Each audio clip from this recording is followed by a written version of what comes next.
Hey friends, it's Homer, and as we reach the end of 2024, it's time once again to check out all the Commander Precons that came out this year.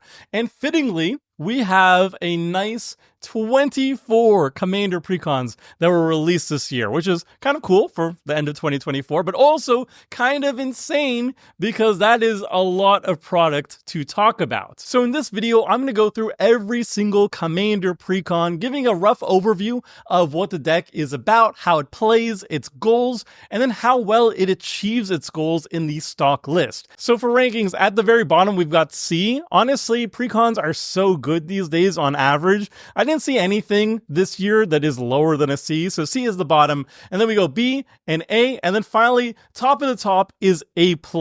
A+ is not significantly better than A's, by the way. That's why it's just an A+, not like S rank or whatever. But some Precons are going to be the best of the best, so the best of the best are going to be in the A+ category. And typical disclaimers out of the way, this is obviously my personal ranking scale on all these Precons. I'm using a ranking criteria, and I'm trying to be as non-biased as possible when looking at them, but obviously it's still subjective, it's still just my opinion, and your opinion on these Precons might be a little bit different based on your own experiences. Okay, we go back to the start of the year with the Murders at Karlov Manor Commander Precons, and the first one I want to talk about is Blame Game.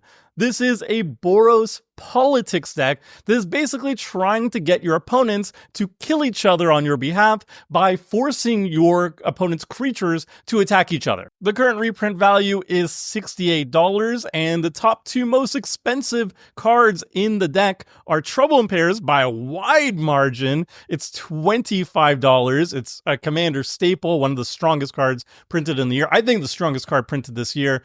And then the next most expensive one is just Lauren of the Third Path. Another amazing card, but it's just under $4. So you can see most of the value is actually just tied up with a single card. The face commander, as always, is kind of telling you what this deck is all about. It's Nelly Borka, Impulsive Accuser. It's a 4-mana 2/4 vigilance, and when it attacks, you suspect target creature, then goad all suspected creatures. And then whenever one or more creatures an opponent controls deals combat damage to one or more of your opponents, you and the controller of those creatures each draw a card. So Nelly is telling you what this deck is all about. It's about goading your opponent's creatures and forcing them and incentivizing them to attack your opponents, and then they will be incentivized by drawing cards, and you will be drawing cards in the process too. And then, by the way, too, you're not dying while your opponents are dying in the process, so it's actually a win-win. So Nelly is incredible indirect damage to all your opponents because they're incentivized to hit each other when they otherwise might not have actually hit each other. And she's an amazing card advantage engine too, which is really cool to see in Boros colors. In a typical 4-player game, you have 3 opponents. If each of them hit each other on their own turns, you've drawn 3 cards passively per turn cycle. Obviously, each of your opponents also get to draw cards too, but they actually have to commit to hit each other in the process, so you come up way ahead. So this is a very powerful commander. It's sneakily powerful too. So the deck's game plan is simple. It's a mixture of goad effects and then indirect goad effects. So the goad effects, we have stuff like Agitator Ant that comes down early. It can grow your opponent's creatures, but then it goads them if they take the +1/+1 counters.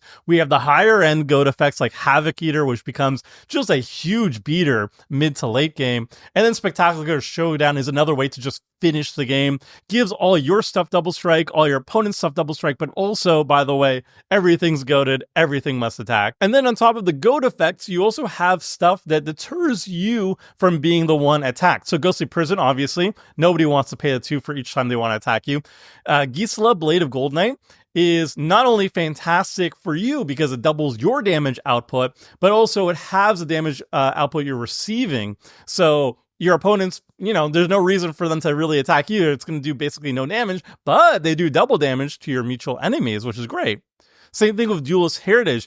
Double strike for you is amazing, but also you can give double strike to your opponent's creatures if they are attacking somebody else, so you can use it politically. And also there's a criticism about this deck that it basically can't win once it becomes 1v1 because goad stops functioning when it's 1v1, but I think that's really incorrect. Like, obviously you can see a lot of these cards over here work just fine if you're in a 1v1 situation too. You have plenty of big beaters like a Random Italy in the deck too, to just finish the job once you actually get to a 1v1 situation. I don't think this deck has any issue actually closing the deal once you reach a 1v1 situation. So in terms of goal, this is a politics deck, right? You're trying to incentivize your opponents to kill each other on your behalf. And in terms of deck ratios, I count 39 cards I would call political. Either forcing your opponents to attack each other with goat effects, or incentivizing them to attack each other or not attacking you.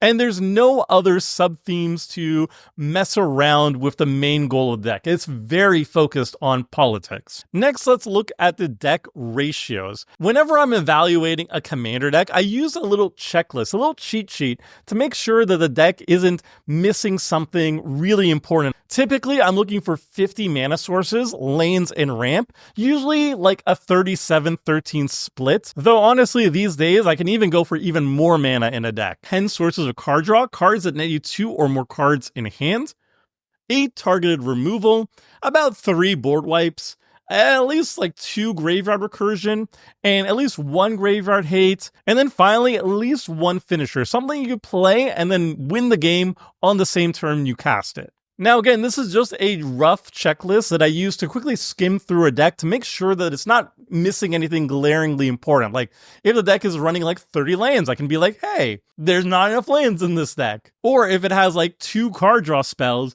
or like 5 card draw spells, I can immediately realize, hey, this deck needs more card draw. And obviously the numbers can change a lot depending on the deck you're evaluating. For example, if you have a really highly efficient, consistent ramp engine or card draw engine in the command zone, then you can probably do with a little less card draw or ramp in the 99. And also stuff like the mana curve is also going to affect the ratios too. But in general, this is the rough ratio that I'm looking for an average deck. Anywho, let's look at the ratios for Blame Game. And unfortunately, they're not looking too good. There's 47 mana, I count, lands and ramp, but only 5 card draw, and that's including the commander. Obviously, the commander is a great source of card draw, but it's a 4 mana commander, right? In Boros colors. And if it dies a lot, if it's not on the battlefield, the deck basically has very little in the way of card draw. It's just going to run out of gas very quickly if the commander gets shut down. And that's something to keep in mind when playing this list. There's only 4 targeted removal too, so if there's stuff on the battlefield that needs to get removed and goading it is not the solution, you're kind of out of luck too. There are 4 board wipes though, so if you do need a hard reset on the board, it's got it covered. There's 2 graveyard recursion, 1 graveyard hate, and at least like 4+ finishers. Like I said, the deck has no problem ending the game once it's 1v1. If you have like a Gisela on board and stuff, all your stuff is dealing double damage to that opponent is going to die shortly afterwards. So yeah, as much as I like the commander, I really love this unique take on Boros, and I love how focused the deck is on goading and politics.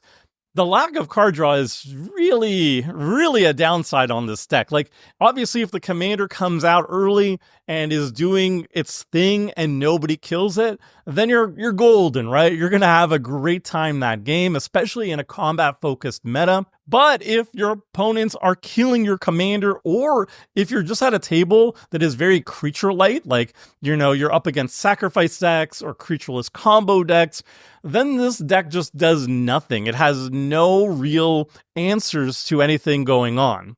And it's going to run out of gas really quickly, and you're going to be in top deck mode, and inevitably you're just going to fall behind.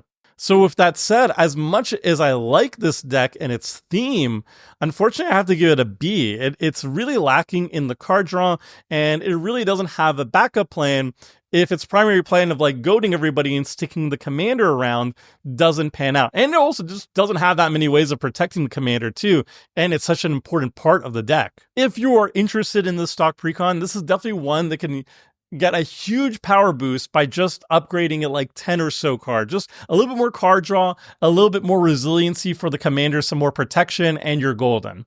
Okay, the second deck from Murders at Karlov Manor is Deadly Disguise. This is a Naya face down matters aggro deck. It's all about playing creatures face down with Morph, Cloak, Manifest, whatever, attacking with them, flipping them up, drawing cards, getting cool effects, and then doing it over and over again.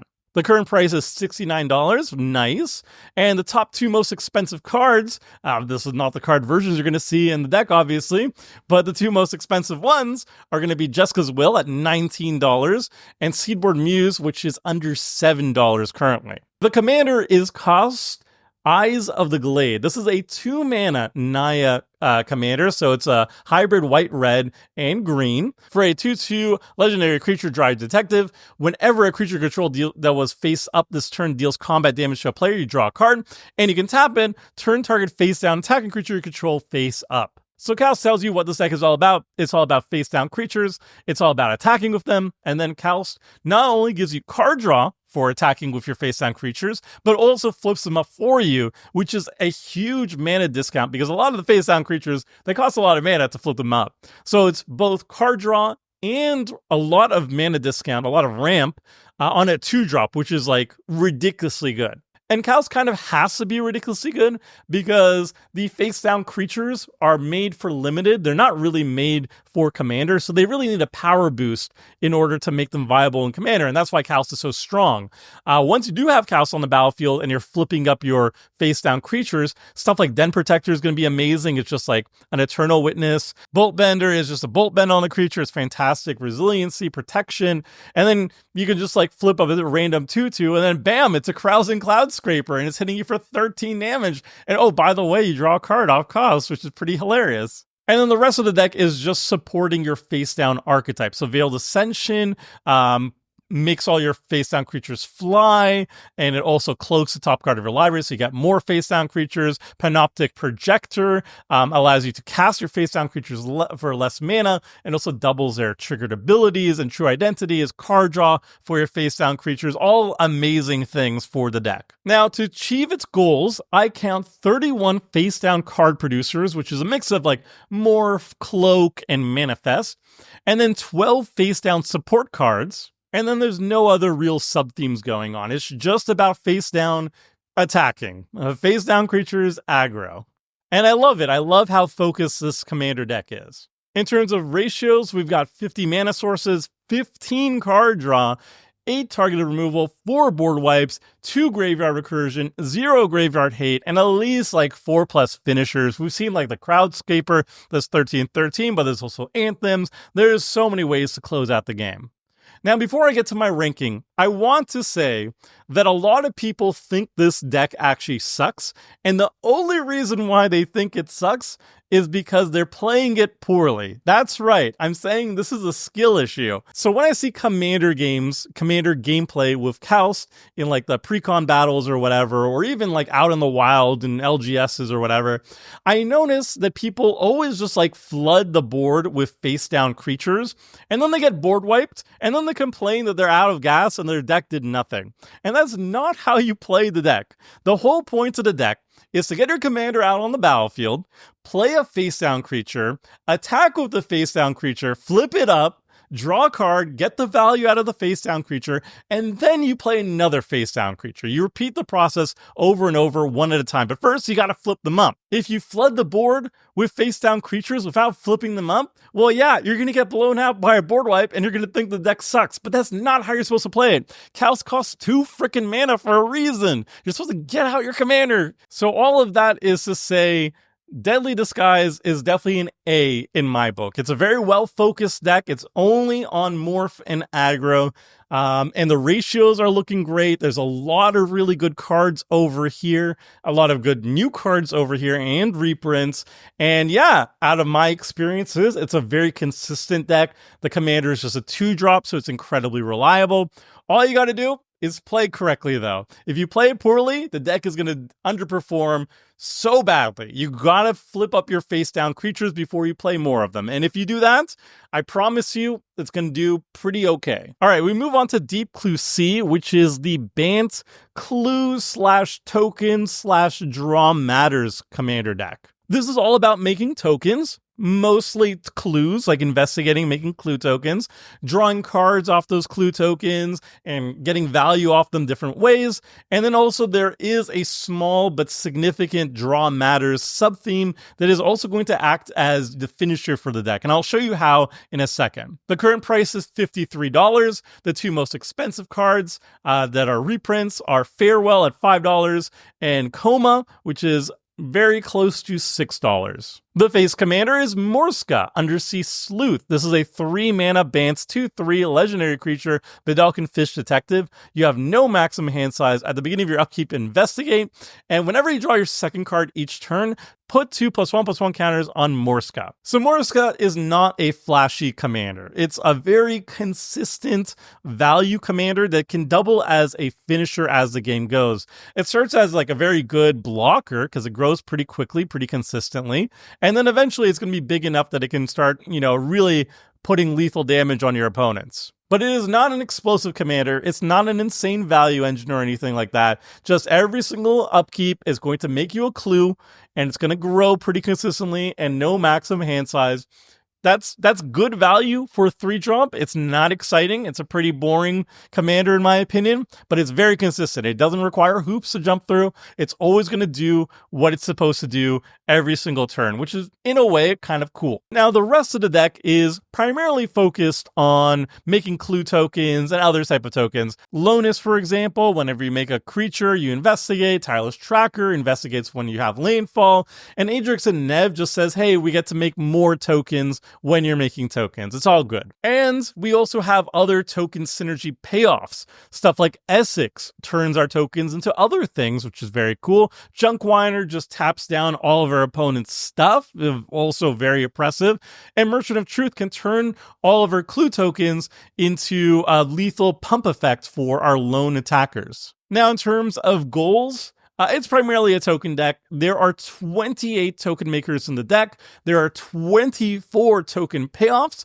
And there's also a small card draw matters sub-theme of about 10 cards. So it's pretty darn focused. And the primary token that we're focusing on is clues, and those draw cards, so it feeds into our sub-theme very easily. The ratios here are also good. I count 50 mana sources, 23 draw sources, but I am counting the clue generators as draw sources too. They're not very mana efficient draw sources because you have to pay 2 mana for each card drawn, but they work in a pinch. There's also 4 targeted removal, which is kind of low, but whatever. 3 board wipes, 0 recursion, 0 graveyard hate. And the 0 recursion is kind of weird. And then 6+ finishers. There's a lot of ways of actually ending the game.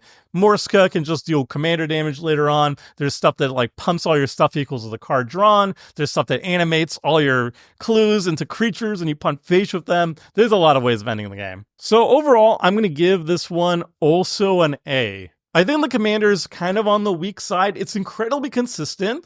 And it's always going to do the thing without, much setup required, any setup required, really.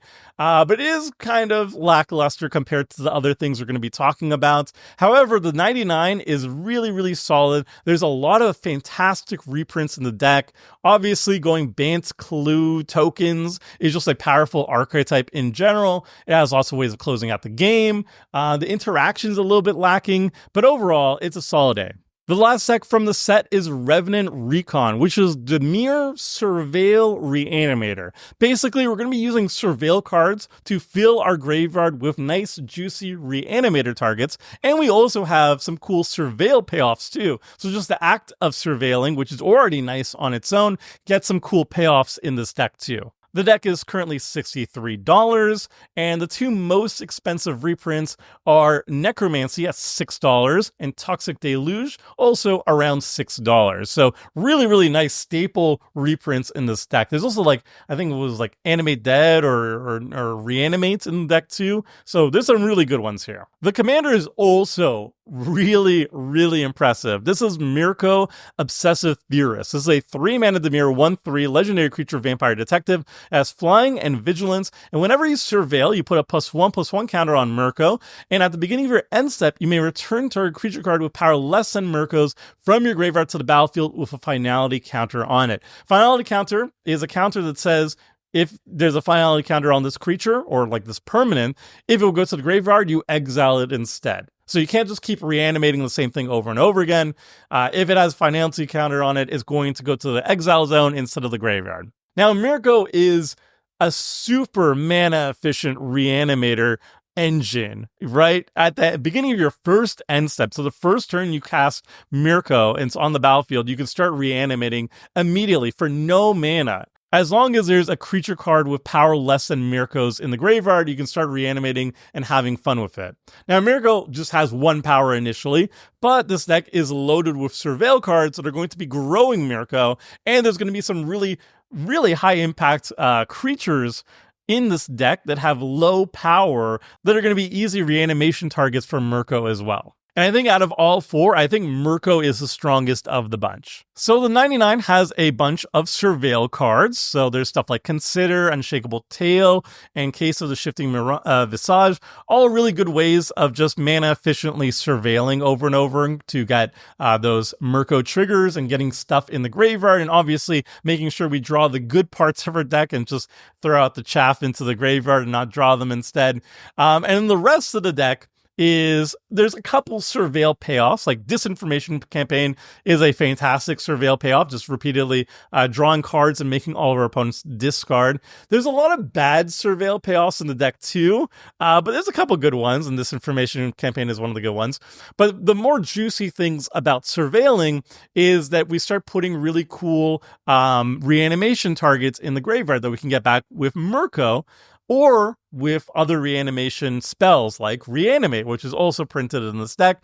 And then we have juicy game-winning targets like Grave Titan that we just reanimates. It's a 6/6 Death Toucher and just vomits out zombie tokens, which is super fun. So how well does our Surveil Reanimator deck stick to its goal? Well, I count 23 Surveil cards, 8 Surveil payoffs. I think like half of them suck, maybe even more than half suck, but at least it's trying. And then there's at least 13 cards that care about things in the graveyard, either things that reanimate themselves or have flashback or whatever can be cast from the graveyard, or other cards you can use to reanimate and get things back from the graveyard. Now, in terms of deck ratios, I think the mana is kind of low at 44. I think I would put more mana sources in the deck. There's 9 card draw, which is good, 10 target removal, 4 wipes, 8 graveyard recursion, 1 graveyard hate, and at least 2 finishers. So the recursion is fantastic. The card draw is fantastic. There's a lot of interaction, which is great.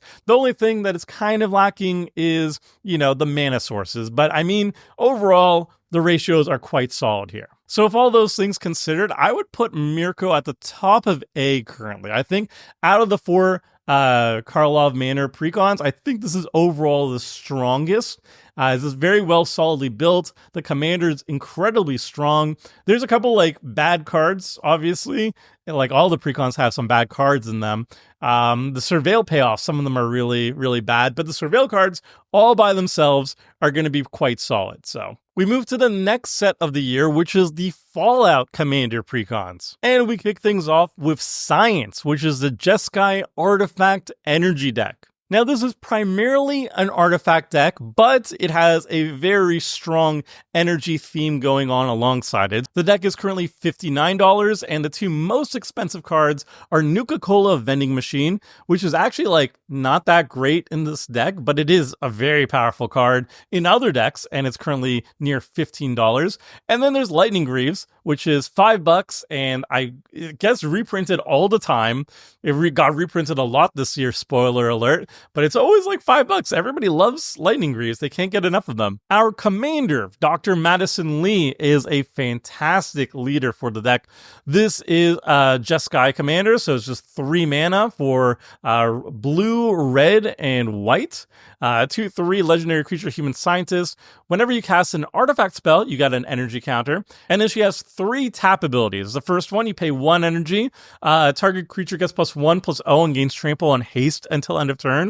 You can pay 3 energy and tap or draw a card, or you can pay 5 energy, return target artifact card from your graveyard to the battlefield tapped. Now, the main draw of Dr. Madison Lee, what makes her so good is she's such a fantastic energy generator in the command zone. You always play her on turn 3, and then you just start playing your artifacts, and as you're playing your artifacts, you're generating more and more bonus energy. And her most important ability is actually her first one. For just 1 energy, you give your stuff Trample and Haste, and a little bit of a power boost too. And there's a lot of creatures in the deck that have attack triggers, so being able to cast them and immediately attack with them, get that really powerful attack trigger going, is incredibly powerful. The other 2 abilities are great too. I mean, if you have a lot of energy, drawing cards is good, and obviously, if you're swimming with energy, starting to recur artifact cards from your graveyard directly onto the battlefield is fantastic too. But a lot of people overlook just how powerful the pay 1 energy, give Trample and Haste is, and just how she passively generates a lot of energy for the deck and is always coming out on turn 3 before you start playing out your artifacts. So yeah, very powerful commander. I think an underrated commander. A lot of people say, oh, I swapped her out with Liberty Prime for the stock list, and those people are wrong. Those people are very wrong, because this is an artifact deck that uses energy,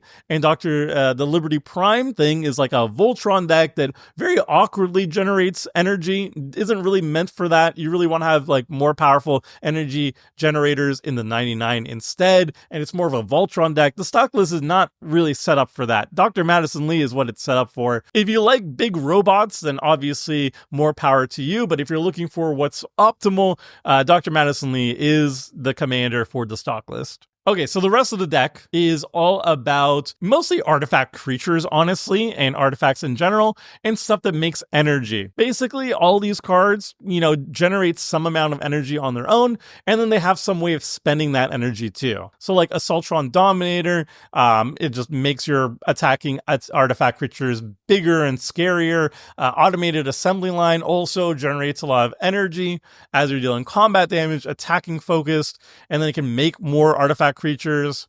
And then Brotherhood Scribe is just really fantastic. And then the rest of the deck, the non-energy cards, are still focused on artifacts. That's why I said it's more of an artifact deck than an energy deck. Energy is a very big, strong component of the deck, but it is, at its heart, like an all-in artifact deck. So like Sentinel Sarah Lyons is a fantastic finisher in the deck. You're almost always going to give all your creatures +2/+2, and she just like domes people for a lot of damage in the air. Sean is a fantastic copy engine, more enter the battlefield triggers, and all that good stuff. And Nick Valentine kind of shows you that there's a little bit of a clue token sub-theme to the deck. It's very minor, but it is existing there with a couple of the cards. So in terms of goals, this is an artifact energy deck, and it's very focused. It has 59 artifacts and artifact support cards, and then there's 17 energy and energy spenders. And of those cards, 13 of them are an overlap between the energy theme and the artifact theme. And for ratios, it's very solid. I count 50 mana, 14 draw, 8 targeted removal, just 1 wipe, 5 graveyard recursion, 1 graveyard hate, and at least 4 finishers.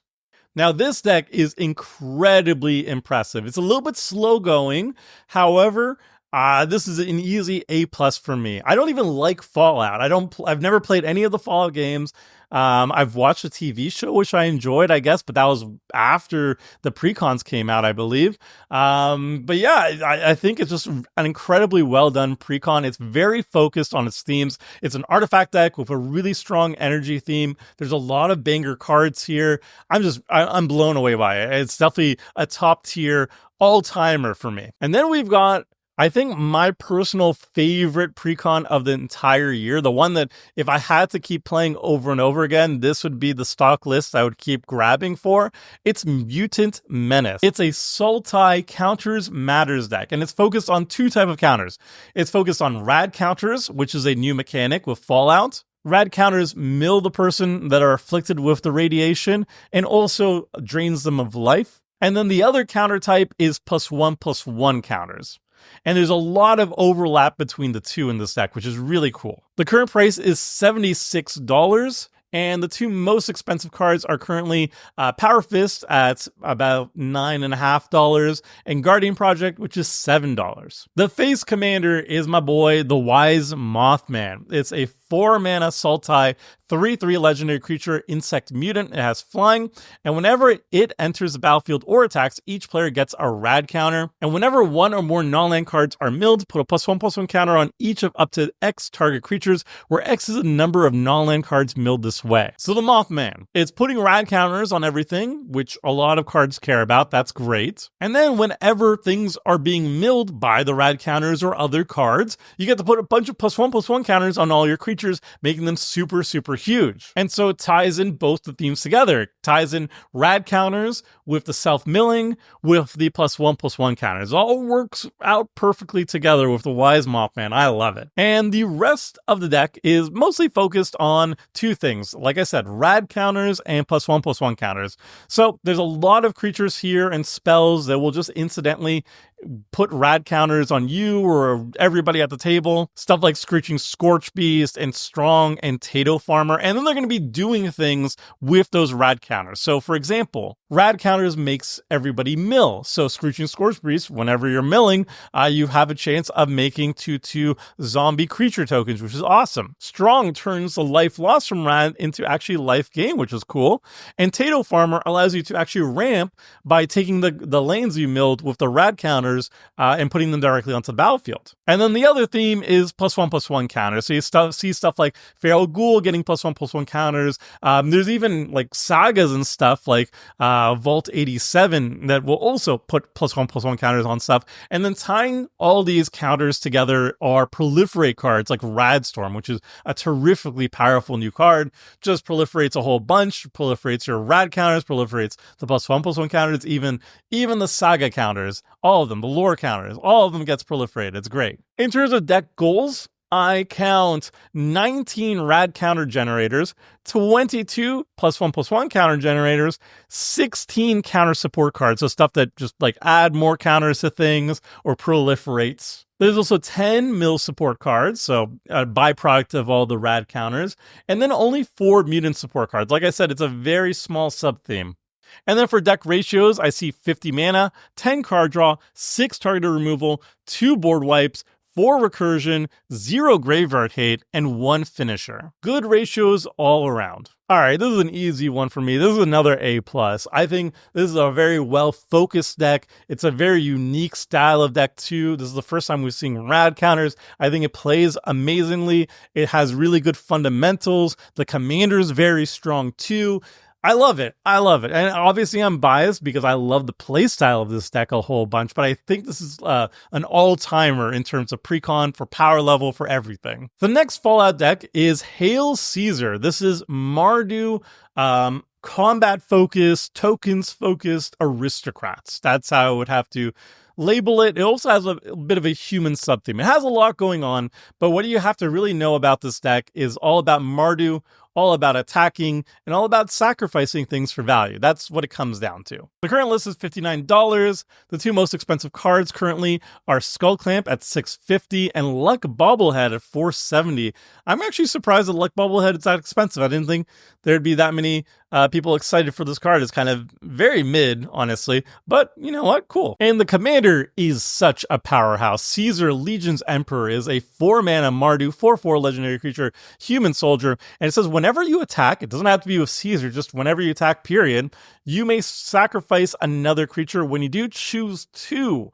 So you can either create 2 1/1 red and white soldier creature tokens with haste that are tapped and attacking, draw a card and lose 1 life, or Caesar deals damage equal to the number of creature tokens you control to target opponent. So basically early to mid game, you're always going to be choosing first 2 options, right? You're going to sacrifice some whatever fodder to Caesar. You're going to make 2 extra creatures that are attacking immediately, and you get to draw a card, which is great. And then once you get to the late game and you have just a critical mass of creatures, you can start doming your opponents and just killing them with the last ability while still making more soldier tokens or whatever, or drawing more cards or whatever. insane flexibility. It's a crazy great engine in the command zone. It's a sack outlet, and a lot of things want to die in this deck. It poops out tokens, and a lot of things care about tokens. It's card draw, and everybody loves card draw. And then it also acts as a finisher once you're ready to start killing people with a critical mass of creatures on the battlefield. So it does everything. It does everything for you. It has ultimate flexibility. It's very low risk too. You just sacrifice whatever thing you have laying around. You don't have to attack with Caesar or whatever. You just have to attack with anything, and then immediately sacrifice it if you want to. Yeah, this card is great. This card is really, really powerful, very flexible, very consistent. The rest of the deck is a combination of fodder. So you have stuff like token generators like Secure the Waste, or these cool squad cards like Thrill Kill Disciple, which wants to die because then they make junk tokens for you, or Securitron Squadron that just pumps up all your creature tokens and goes wide with them. And then the rest of the stuff is like more aristocrat-y stuff and combat-y stuff. So like Morbid Opportunist draws you cards when your stuff are dying or your opponent's stuff are dying. And the same thing with Pitiless Plunderer. When your stuff is dying, you make more mana, and then you use that to make more tokens and kill them off and attack with them, and that's super fun. And then Rose is also fantastic. This is an attack-focused deck, and as you're attacking, you make junk tokens. You can sacrifice the junk tokens to impulse draw and also make mana to help cast the cards you impulse draw into. Rose is really, really good. So the goal of the deck, it's token aggro aristocrats. I count 19 creature token makers, 17 combat support or incentive cards, and then 13 aristocrat support cards. And there's also like a minor human sub-theme, like most of the cards, the creatures happen to be humans, and a little bit of a soldier support theme too, just a couple cards, because most of them also happen to be soldiers. I feel like the deck could have done without these two sub-themes because they're not really relevant, but whatever. In terms of ratios, it's also quite good. I count 47 mana sources, which is a little bit on the low end, 10 card draw, 8 targeted removal, 5 wipes, 2 graveyard recursion, 1 graveyard hate, and at least 3 finishers. And one of those is in the command zone, which is quite nice. So yeah, this is another easy A for me. It's a very focused deck. I mean, there's a little bit of a sub-theme of humans and soldiers, which I honestly could have done without, but it has a very powerful commander sitting in the command zone, very flexible, lots of card draw options, a lot of different ways of ending the game, just a lot of really cool options in this deck, a lot of interaction. The removal options are really good here too. Like we have like Ruinous Ultimatum and stuff reprinted here. Like this is top notch. I've played this deck a lot and I've been very impressed with it every single time. Love it, love it, love it. All right, we've got one more Fallout Commander deck. Let's see if I dislike this one. This is Scrappy Survivors. This is a Naya equipment / aura deck where you actually want to be equipping or putting auras on all your creatures, and it somehow ties these two archetypes together.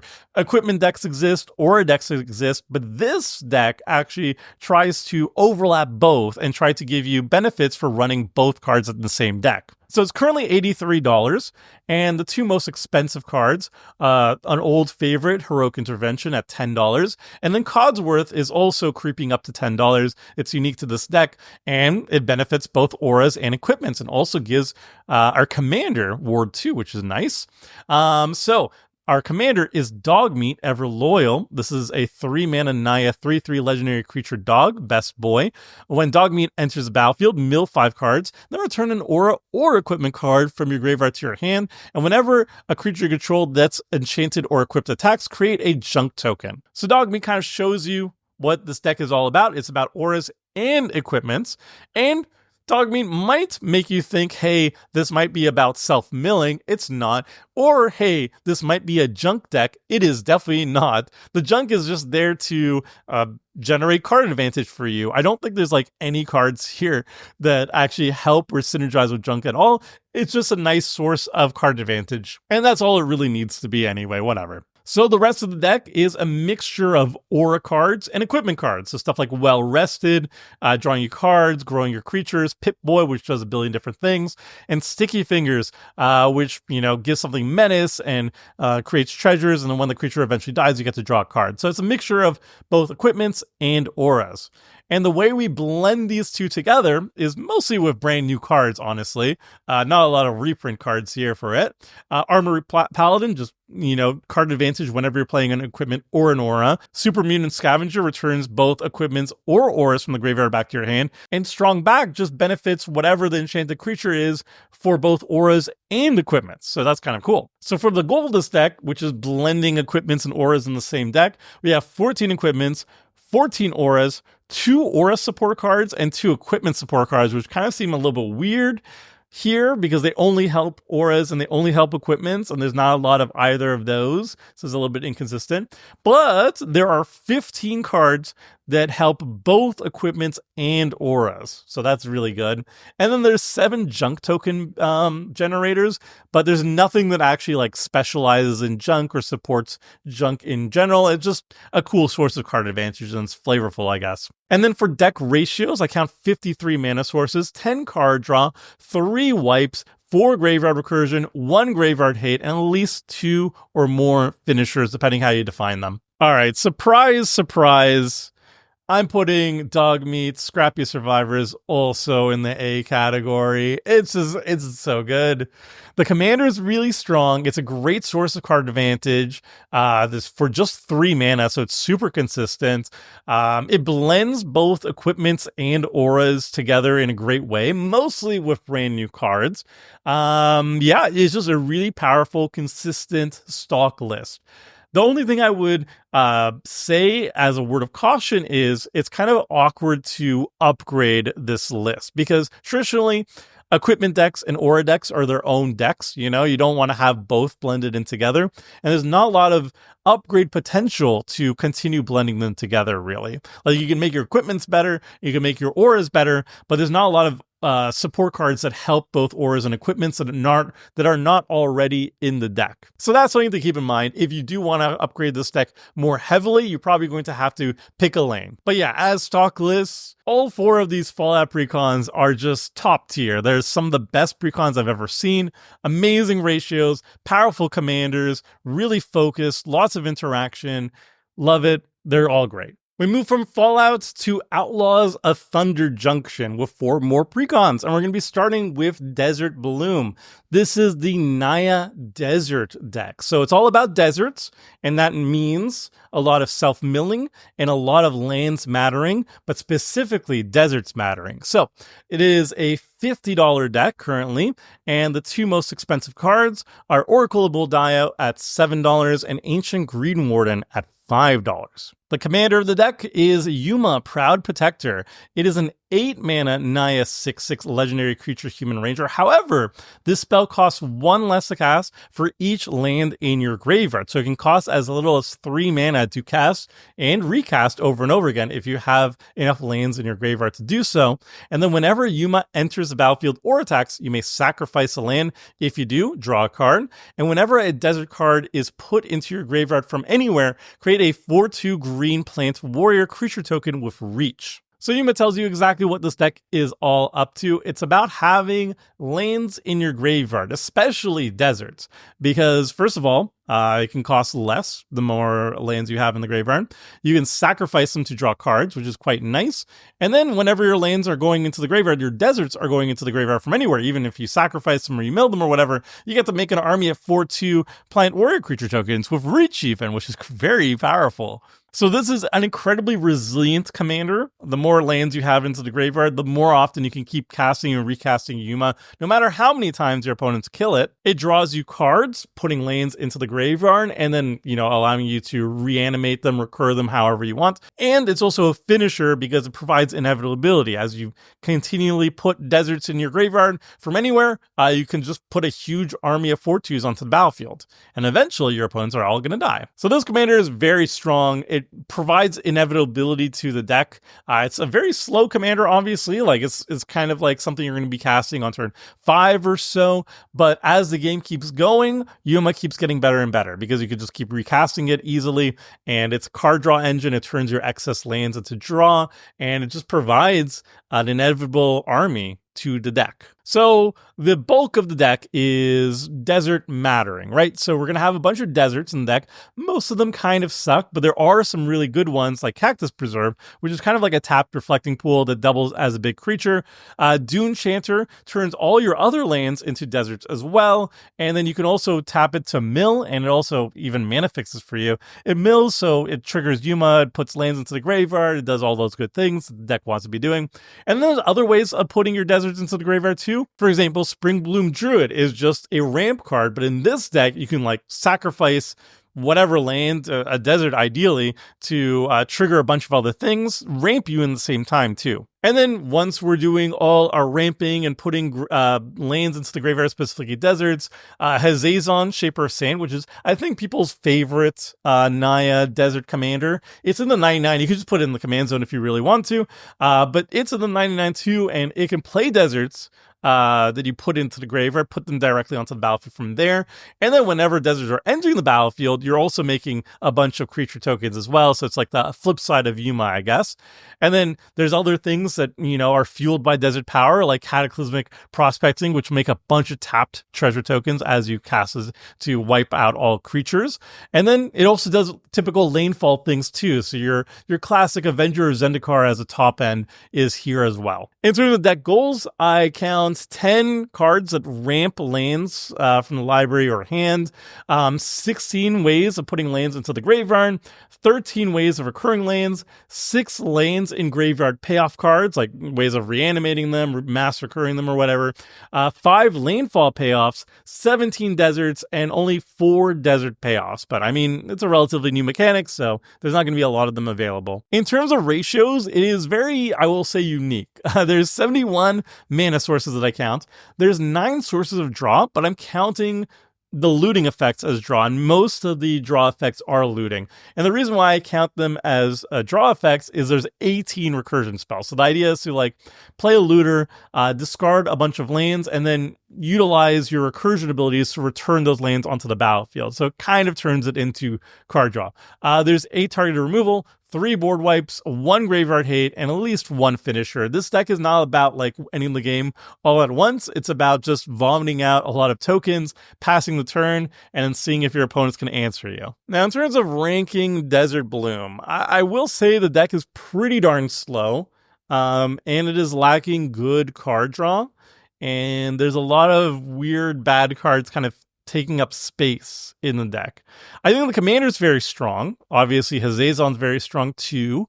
And there's a lot of really powerful cards here. And obviously the archetype, Naya, lands mattering, deserts mattering, is very strong. I just feel like the stock list doesn't do it really justice. And it is not the strongest lands mattering deck coming this year, that's for sure. So I don't know if it's weak enough to put it in the B category, or if it's just barely making A. It's one of the two, I would say. I'm going to put it at the top of B. Arguably an A, I don't know. The next deck we're talking about is Quick Draw. This is It Spellslinger, which I know has been done a lot in the past, but it's all about instants and sorceries, and this one has a twist to it. This one is focused on casting at least 2 spells a turn, and then rewarding you various way for casting multiple spells in a single turn cycle. It's currently $70, with the top 2 most expensive cards currently being Veyran, Voice of Duality, which is just a fantastic Spellslinger card, my goodness. One of the best Spellslinger commanders, maybe second best, because we're going to be talking about, I think, the best one very soon. It's $7, and then Winged Boots is just a really good utility equipment for $5. Now, the commander, though, is kind of ridiculous. This is Stella Lee Wild Card. This is a 3-mana 2/4 legendary creature, human rogue, and it says whenever you cast your second spell each turn, exile the top card of your library. Until the end of your next turn, you may play that card, and you can tap it, copy target instant or sorcery spell you control. You may choose new targets for the copy. Activate only if you've cast 3 or more spells this turn. So this obviously is its Spellslinger. It's giving you a big reward for casting instant or sorcery spells, but specifically, it wants you to cast at least 2 each turn before it does anything for you. If you cast 2 in a turn, you get to impulse draw, and that's great. So for a 3 mana, it's just like a Phyrexian Arena that you have to work for. Fine. But then it comes with another ability that you can copy an instant or sorcery spell if you've cast 3 or more spells this turn. So if the third spell you cast is an instant or sorcery spell or whatever, you tap it, copy it with Stella Lee, you get an extra bonus instant or sorcery for free. It's mana advantage, it's card advantage, on top of the regular Phyrexian Arena-ish card advantage that Stella Lee is already providing. That's a lot of value on a 3-drop. Obviously, you have to work for it, right? You don't get any value for free. It's not consistent. But if you have the right setup, and this deck is all about setting that up, you're going to very often draw an extra card each turn with Stella Lee. And then sometimes you're going to tap her and then copy a spell for free as well on top of that, which is amazing value. Just for you to know, Stella Lee goes infinite very easily with 2-card combos. Stella Lee with Twisted Fealty, for example, is infinite life loss for all of your opponents to instantly win the game. If Twisted Fealty is the 3rd or later spell cast this turn, you just like copy with Stella Lee, do that infinite times because Twisted Fealty untaps her infinite times as you're copying, and you make infinite wicked rolls, and that's going to be infinite life loss for your opponents. This is not in the stock precon, but if you're looking to upgrade a stock precon and you want it to be as powerful as possible, this is the precon for you. Like with like 10 cards, you can make Stella Lee a very high-powered commander indeed. Now, as for the cards that are actually in the precon in the stock list, we have stuff like Opt, which is going to be cheap cantrips to trigger the 2 or more spells a turn, because you could just cast a spell with Opt, then cast another spell. That's good. And then there's other spells that actually cast 2 spells for 1. For example, Volcanic Torrent is a Cascade spell, so you could cast a spell of Cascade and cast Volcanic Torrent, and you've already cast 2 spells for 1 card. And then Baral's Expertise, similar thing. You cast Baral's Expertise, and then unless you cast another spell for free from your hand. So those are ways you can cast multiple spells in a single turn very easily in this deck. And then the rest of the cards are typical spell slinger things, mostly like Electric Saga Field. Whenever you're casting into sorceries, you're pinging your opponents. A Third Path Iconoclast, you're making a bunch of tokens. And Niv Mizzet Parun, you're drawing a bunch of cards and pinging your opponents, which is great. In terms of deck goals, I count 30 instants and sorceries, 31 Spellslinger payoff cards, and then 6 like Storm payoff cards where you want to cast multiple spells in a single turn. And ratios, we have 49 mana sources, 12 card draw, 6 targeted removal, 3 wipes, 2 recursion, and 2 finishers. These are great ratios. Not saying all the cards are great, but the fundamentals are definitely here. And also the cards are really great. All right, in terms of ranking, this is another A+. This is one of the best precons they ever made. Spellslinger is a very well-supported archetype, and they had a lot of reprints to pull from that are very good.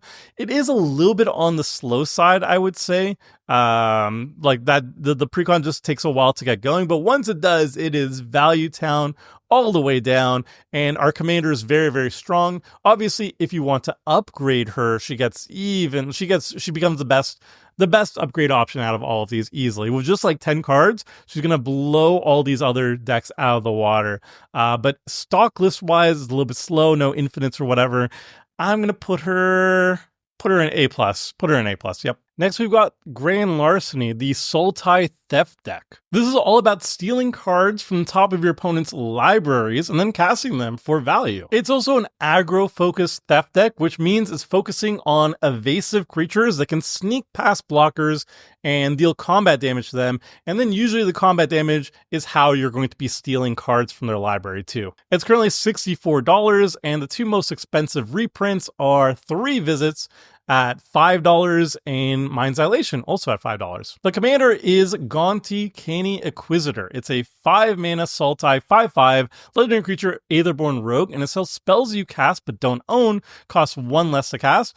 And whenever 1 or more creatures you control deal combat damage to a player, look at the top card of that player's library and then exile it face down. You may play that card for as long as it remains exiled, and mana of any type can be spent to cast that spell. So it's telling you what the deck is all about. It's all about hitting your opponents of creatures, stealing cards off the top of their library, and then letting you cast them for value. And Gaunty even gives you a mana discount on casting those spells. All right, in terms of what the rest of the deck is doing, it's about aggro and stealing stuff, baby. So we have stuff like Slitherblade, which is just a 1-mana, 1/1 can't be blocked, so it can always deal that combat damage. And then we have evasive creatures like Thief of Sanity, which they cost more mana, and they don't have unblockable, but they do steal things all by themselves. And then you have other ways of stealing stuff from your opponents, like Arcane Heist. You slap that onto an evasive beater, you hit your opponents, and then you start stealing instant sorceries from the graveyard. And then we have a couple theft payoff cards. There's really not a lot in the deck, but there are some notable ones, like Void Adented is kind of cute because the way you're stealing stuff, you're exiling them, and then you can play them from exile. So Void Attendant, you could spend 2 mana and make Scions out of that. I guess that's okay.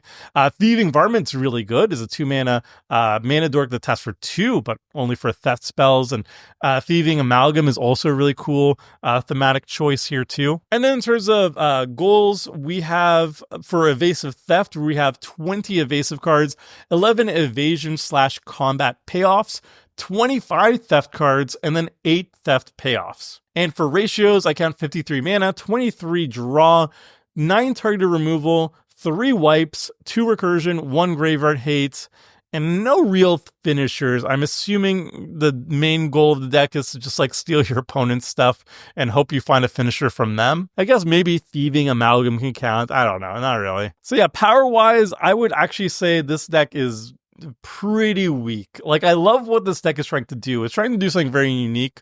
We haven't ever seen a theft deck in a precon before, I don't believe, but I feel like this is a hard sell for me. And the reason why is I think theft in general is a pretty weak mechanic in casual Magic. Because in casual Magic, if we're like looking at a stock precon pod or whatever, these lists are very synergy and theme focused. They're not all about good stuff. They're all about synergy pieces that work well with each other in the context of their own decks. And the problem with theft decks is that if you're stealing from a synergy-based pod, a synergy-based meta, you're stealing pieces of synergy that don't individually work very well for you. They're not individually powerful for you, and they don't work with your deck. They work for your opponent's deck very well. So for example, if you're sitting at a pod that is Enchantress and Goblins and Zombings, for example, or Spellsinger, you're going to be stealing a lot of stuff that care about Spellsinger. You're going to be stealing a lot of stuff that cares about Goblins. You're going to be caring about Enchantresses. And stealing those pieces are not going to help you unless you steal a big chunk of their deck until they do work for you. And that's kind of the problem with theft. It works very well against good stuff decks in metas where people are not focusing on synergy, they're just focusing on individually good cards, because then if you steal those individual good cards, you're in a really good position. If you're not against good stuff decks, if you're like at a pod that is, stock precons or whatever, like this one, you're going to struggle. You're not going to have a lot of good things that you're going to be stealing, and you're just better off drawing your own cards, honestly. So that's why I'm kind of low on this deck. And all that said, I'm actually, unfortunately, going to give the Gonti deck a C. I really like what it's trying to do. It's definitely very unique, and the deck itself looks cool. I just think the concept is a hard sell for me. I think the inherent issue with a theft deck is pretty apparent once you actually sit in a precon pod with these decks, because stealing bits and pieces from a Naya Desert deck or an Outlaw deck or a Spellslinger deck is just going to be very awkward for you. Okay, the last Thunder Junction precon is Most Wanted. It is a Mardu Outlaw deck that is focused on playing a bunch of Outlaws, smashing in for damage, and generating a bunch of treasures. And there's actually a treasure hunt theme going on as well too. So the deck list is currently at $70. The 2 most expensive cards, it's again Lightning Greaves. It keeps showing up. It's still very expensive though.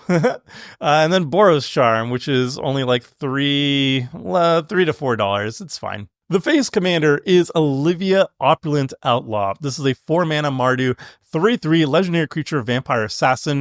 It has flying, lifelink, and whenever one or more outlaws you control deal combat damage to a player, create a treasure token, and you can pay 3 mana, sacrifice 2 treasures, put 2+1/+1 counters on each creature you control, activate only as a sorcery. Now, when I looked at this precon, and I looked at this face commander, I thought, this is never going to work. Like, Outlaws is just a batching keyword. It's an easy way to give support to multiple different card creature types. But these creature types do different things, right? Like assassins are focused on killing things, warlocks are about life gain usually. Pirates and rogues are basically the same thing. They like treasure and stealing and stuff, I guess. But the card pools are very different. And so how do you take all of those things, put them all together, and make it into a cohesive deck? And I think they actually nailed it here. Olivia gives a good reason to run all Outlaws because making a bunch of treasure tokens is really good. It's a flyer by itself. The lifelink gains you some life. It also acts as kind of a pseudo finisher by pumping up your team too with the excess treasures you're making eventually. Yeah, it's pretty solid. It's not flashy, and it's definitely no like Caesar or something in terms of like Mardu damage, aggro flexibility, but it's solid value, and I definitely respect it. And I also respect the 99. It's a mix and match of assassins and different type of outlaws or whatever, but they did focus on aggro as one of the main themes and treasures as one of the main themes. You're going to see a bunch of outlaw choices here that are focusing on hitting things and making treasures. So like Mary the Killing Quill, it gives good support to most of your outlaws at least, and then eventually makes you some treasures. Captain Lannery Storm attacks, makes treasures, and then Changeling Outcast, it's unblockable, it's an outlaw, it just makes treasures with Olivia or whatever. And then we have a surprisingly decent chunk of powerful outlaw support cards. Discreet Retreat is really cool. Ramp for Outlaws back in town is really cool. Mass Reanimation for Outlaws, and Vihan gives Vigilance and Haste to your Outlaws, but more importantly, plays upon the treasure sub-theme going on. You can turn your treasures into 3/3 Outlaws and start smashing people in the face with your treasure, which is like hilarious. I think I like Vihan a lot more than the Face Commander because it's just a really cool idea of a mechanic. Yeah, I like that a lot. All right, in terms of goal setting, how well does the Outlaw deck actually do Outlaw stuff? Well, I count 34 Outlaws, 8 Outlaw payoffs, and that's on the low side, but basically they had a single set to come up with them, really. The main set and the new cards from the Precon. 11 Treasure Makers, 8 Treasure Payoffs, and weirdly enough, there's also like 7 life gain cards, and those are weird. I'm not a big fan of that, but I guess that's why Olivia herself has lifelink to just help trigger the life gain matters cards. And then in terms of ratios, 52 mana, 15 card draw, 9 targeted removal, 1 wipe, 6 graveyard recursion, 3 graveyard hate, and 3 or more finishers. Now, I was pretty skeptical on this one that they could actually pull it off because, like I said, Outlaws is just a batching term, and traditionally the outlaw creature types don't really synergize with each other, but they had a focus. They had a focus on aggro, they had a focus on treasures, and they made it kind of work. I mean, it's not beautiful. It feels a little bit cobbled together, to be honest. The life gain stuff is really weird to throw in there in the mix of the things, but I do like the end result. It feels like they did a pretty good job of what they had. They stapled some stuff together, and it's pretty darn solid. It's either like a B+ or an A- for me. You know what? I'm feeling charitable. I'm going to put in the A- category, the end of A. All right, we move on to Modern Horizons 3, which weirdly enough does not have modern precons, but instead has more commander precons. All right, let's do it. We have Graveyard Overdrive, which is basically Boomer Jund, old school 2010 or 2011 or whatever Jund from Modern that has been imported over to Commander, and hopefully if you like 2011 Jund and you're a fan of that, then hopefully Wizards of the Coast gets you to play Commander by buying this nostalgia deck, I think. I think that was their marketing idea. Anywho, Graveyard Overdrive, just 2011 Modern Jund brought to life. It's an $81 deck. The 2 most expensive cards are Barrow-Goyf, which I think sees like Legacy play or something. That's why it's like above $10. And then the Reaver Cleaver, which is $7 to $8. And the commander that is going to get people to play Commander and their Tarmogoyfs again, it's Disa the Restless. This is a 5 mana Jund, 5/6 legendary creature human scout, and it says whenever a Lurgoyf permanent card is put into your graveyard from anywhere other than the battlefield, put it onto the battlefield. And then whenever one or more creatures you control deal combat damage to a player, create a Tarmogoyf token. So with Disa by herself, if you hit somebody with Disa, you get a Tarmogoyf token. For those who don't know, I don't even remember the stats on it, but it's like a 2-mana green creature that gets bigger than the amount of card types in the graveyard. I think it starts with like a 0/1, and then it gets +1/+1 for each different card type in the graveyard. It's going to be on the screen, but it was played back in 2011 in Modern. And Disa gets to make tokens of them.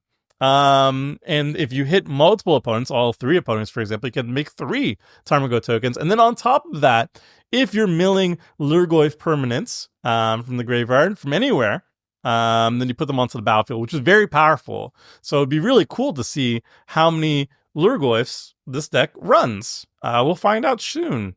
So yeah, you can see from my tone that I'm not very happy with this commander deck, and I'll explain why. I'm gonna stop being so bitter about it. Anyway, so the good part of the deck is some of the cards over here. So the idea of the deck is allegedly about Lurgoyfs and self-milling and then doing other value things. So Pyrogoyf is like one of the best cards in the entire deck. It's a Lurgoyf, and it basically turns every single Lurgoyf you have into like a Flame Tongue Kavu effect, just burning your people, burning everybody for massive amounts of damage, a big finisher type effect. And then we have also really efficient self-mill cards. Signature Supplier keeps showing up in all these lists because it is really good, and I'm glad it keeps getting reprinted here in these precons this year. And then we have, I can't even read this card. Oh, it's Ignoble Hierarch. I don't know. I'm using a presentation code, and it decided to bring the most bizarre secret layers to your screen. This is definitely not the same version you would be playing in 2011 Jund, but Ignoble Hierarch's here too, and that's a good card. But then we have some weird choices. Did I mention that we're playing old school Jund? Well, the 1v1 cards that are not playable in Modern anymore were never playable in Commander, but they're here for some reason. Bituminous Blast, Bloodbraid Elf, and Kolaghan's Command. I guess Kolaghan's Command is borderline playable, but what is Wizards of the Coast thinking with these other cards? I don't know. These cards are not very good in Commander. They were never good in Commander, not even in 2011, but they are here to appeal to nostalgia, I guess, but they're just taking up space, which I do not like. All right, how does this Jundamount deck accomplish its goals? Allegedly, by Disa's standards at least, this is like a Lurgoyf deck that's self-milling. What does this deck actually do? Well, there's only 10 Lurgoyf / things that make Lurgoyfs, and only 3 Lurgoyf payoffs. That's it. That's an entire deck. That's all we got. There's only 8 self-mill cards, 9 cards that are sacrifice-based or self-sacrifice themselves, and just like a handful of aristocrat and graveyard payoffs. So not much of a theme or synergy going around here, and our commander, outside of making Lurgoyfs by punching people, is not doing an awful lot in this deck. It doesn't really have much of a theme. It's just good stuff, I guess. Not even good stuff. I don't even know stuff. Anyway, the ratios is we've got 50 mana. That's good. Only 5 draw spells in the entire deck. Only 5. What? Okay, cool. 11 targeted removal. Not efficient kinds, by the way. Just 11. 3 board wipes. 10 recursion spells, that's good. 1 graveyard hate, and like 3 or more finishers, something like that. Now, the commander is really good, obviously, if you build around her. In the stock list, though, she's doing nothing. I don't know why she's the commander of the stock list, other than the fact that you can put a Tarmogoyf, and people want to see Tarmogoyfs. The secondary commander is actually a lot better for this deck. Horam, I believe it is, because it self-mills, which is important. And it also is very good card advantage, and it becomes a threat by itself. So if you want to up the power of the stock list, you actually are better off just running the secondary commander in the command zone. And I think this is the first time I actually say that for any of these precons, but that's some way of making it better. It's not going to make it good. We'll make it better, though. All right, this deck. Ugh. I like what they were going for, I like what they were going for. They were trying to get new people into Commander by appealing to people who were playing Jund in 2011. That's fine, but why couldn't they make the deck good? They could have made the deck good and appealed to nostalgia, but they didn't. They just made it bad, and we got Bloodbraid Elf in a 2024 Precon. So if I had a D ranking, it would go into D, but I don't. So we're just going to put it at the bottom of C, and that's where it deserves to be. All right, we go from one of the worst Precons to one of the best ones with Tricky Terrain. This is Simic Lands deck, and I know, Simic Lands, we've seen this 1,000 times, but we didn't, because this one has a really cool twist, and the cool twist is the lands are doing weird stuff. They're doing tricky stuff even, and that's really cool. I can't wait to talk about it a little bit more in depth. But for now, what you got to know is it's one of the most expensive precons still. It's $97, and we got two really expensive cards that are lands in the deck. Very fitting. Talon Gates of Madara, which I think is just like a commander all-star, one of the best cards coming out of the year. And then a really good reprint with Yavimaya, Cradle of Growth, which is great too. And our leader is really cool, and it kind of tells you what the deck is all about. So it's Omo, Queen of Vesuva. It's a 3-mana Simic 1/5 legendary creature, shapeshifter noble. Whenever it enters the battlefield or attacks, put an everything counter on each of up to one target land and up to one target creature. Each land with an everything counter on it is every land type in addition to its other types, and each non-land creature with an everything counter on it is every creature type.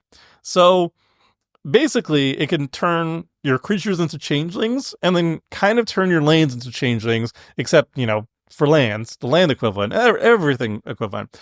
The turning the creatures into everything, I don't think is actually relevant in this deck. I would need to double check, but at first glance, I don't think it's relevant at all. I think it's all about putting everything counters on all your lands, because now, if they're everything, they count as Urza lands, they count as deserts, they count as gates. And that's really important because this deck is very ambitious. It's trying to be a desert deck, a gate deck, an everything deck, all at the same time, and almost kind of helping facilitate that, smooth that a little bit. As a commander, it's like not super overpowered or anything. It's a 3-drop, it's fairly cheap. It's always going to enter the battlefield, put an everything counter on something. The everything counter doesn't work as long as Omo's not on the battlefield. So if Omo gets removed or something, the everything counter is going to remain, but it's not going to do anything. So that's a little bit of a downside. And also, Omo doesn't have evasion or anything. And I don't think there's like any blink effects in the deck. So sometimes you're going to play Omo, you're going to get a single everything counter on something, and then she's going to sit there because she has no good attacks. There's no way to blink her, and you're just going to be stuck with one everything counter until she dies or whatever, and you recast her. I guess that's fine, though, because the deck is not super reliant on the commander anyway. So what the deck is trying to do just cool things with lands. So we got Dark Depths plus Thespian Stage as a combo. So yes, you could just make a 2020 flying Merit Lage onto the battlefield. It's indestructible. I love it. So you have that combo. You have Cloud Post. You have like a Cloud Post and I think like one other Locust that can tap for a ton of mana if you turn all your other lands into Locusts as well. You got Urzatron even. So you can assemble Urzatron in this deck. I absolutely love it. And then the rest of the cards are like cheeky, facilitating the everything lands mattering stuff. So Sage of the Maze gives you a huge boost in mana if you have a bunch of gates. And so this deck is trying to facilitate a bunch of gates as well too.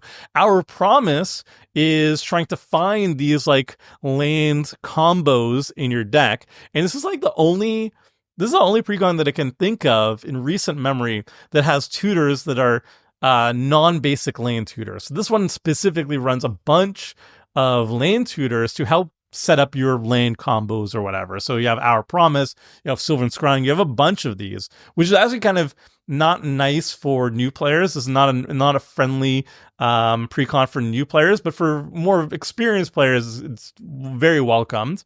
And then, the top end also has, the Timmy Smash cards too. So if the lane stuff is not working out for you, you can just slam down an Apex Devastator. You're in Simic, you're going to be ramping out 10 mana, no problem. So in terms of goals, we have a lot of lanes mattering stuff, and it's amazing. We have the Dark Depths combo, we got Urzatron, we got 2 Gates payoffs, 2 Desert payoffs, 2 Locust payoffs, 2 non-basic general payoffs.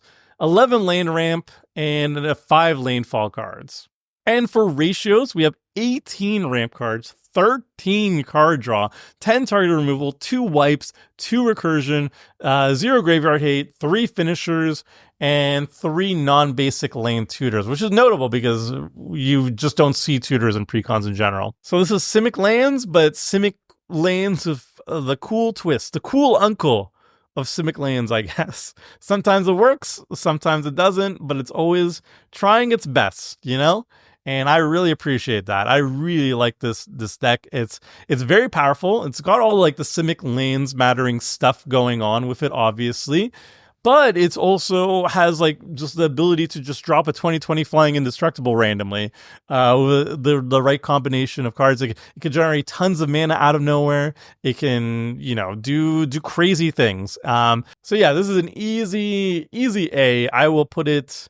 Oof, where do I put it? Maybe I put it above the Stella Lee deck. Yeah, I'll put it in the middle here. I'll put it over in the middle of the Fallout precons. So the only strike against this deck is that I think it is not perfect for new players. I think you need to be a little bit more experienced to navigate this deck properly. It might be a little bit too confusing for people who are brand new to Commander. So if this is your first introduction to Commander, I would suggest a different deck. If you're looking for a challenge or you're a more experienced player, then I would say pick this one up. It's really cool. All right, the next Modern Horizons 3 deck we're talking about is the Eldrazi Incursion deck. This is 5-color, colorless Eldrazi. That sounds kind of weird, but just stick with me. It's going to make sense very soon. It's an Eldrazi deck. It's 5-color, and it cares about colorless matters and just about Eldrazi in general. So it's $122 according to NCG Goldfish. So it's still very pricey in terms of card reprints. And the 2 most expensive cards currently are Eldrazi Monument, about $7, and All Is Dust, about $6. The commander kind of tells you what this deck is about. This is Ulalek Fused Atrocity. It's a 5-color, 5-mana commander, but you can spend just colorless mana, like any combination of Wooburg or colorless mana to cast it. It's a 2/5 legendary creature, Eldrazi with Devoid. And Devoid says this card has no color. So all of these like Eldrazi cards, they might have like color mana requirements to cast them, but they count as colorless spells. They're Devoid. And it says whenever you cast an Eldrazi spell, you may pay 2 colorless mana, not 2 generic mana. You have to pay 2 mana that is colorless. If you do, copy all spells you control, then copy all other activated and triggered abilities you control. You may choose new targets for the copies. So Ulalek is telling you what the 99 is about. It's about Eldrazi, baby. You want to have a lot of colorless mana to cast your Eldrazi spells. And if you have 2 extra, remaining, you can copy the entire Eldrazi spell. And the reason why it's worded this way is essentially a lot of Eldrazi spells have like a cast trigger. So when you cast it, even if like the Eldrazi itself gets countered or whatever, it still has a cast trigger that will draw you cards or do something cool. And Ulalek will copy all of that. The entire effect will be copied along with the Eldrazi, which is very nice. So it's just like, yo dog, you like Eldrazi? Well, here's 2 of each one you're casting if you have extra mana available. And this deck is really good at generating extra mana, by the way. So the bulk of the deck is going to be a combination of Eldrazi and then Eldrazi generators. And the beginning stages of the deck, the thing that kind of fuels everything together, are the Eldrazi Spawn and Eldrazi Scion creatures. They're either 0/1 Eldrazi tokens or 1/1 Eldrazi tokens, and you can sacrifice them to add colorless mana. And there's a lot of these in the deck that just like generate a bunch of these tokens that you can sacrifice to ramp out your bigger Eldrazi cards or pay for Ulalek's fancy copy ability.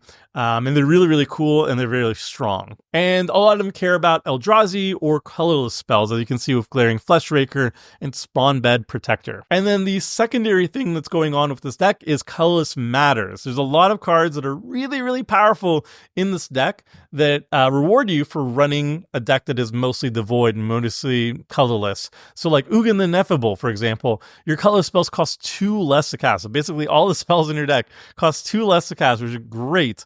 All it does is a board wipe for everybody except for you, essentially. You lose nothing, everybody sacrifices their entire board.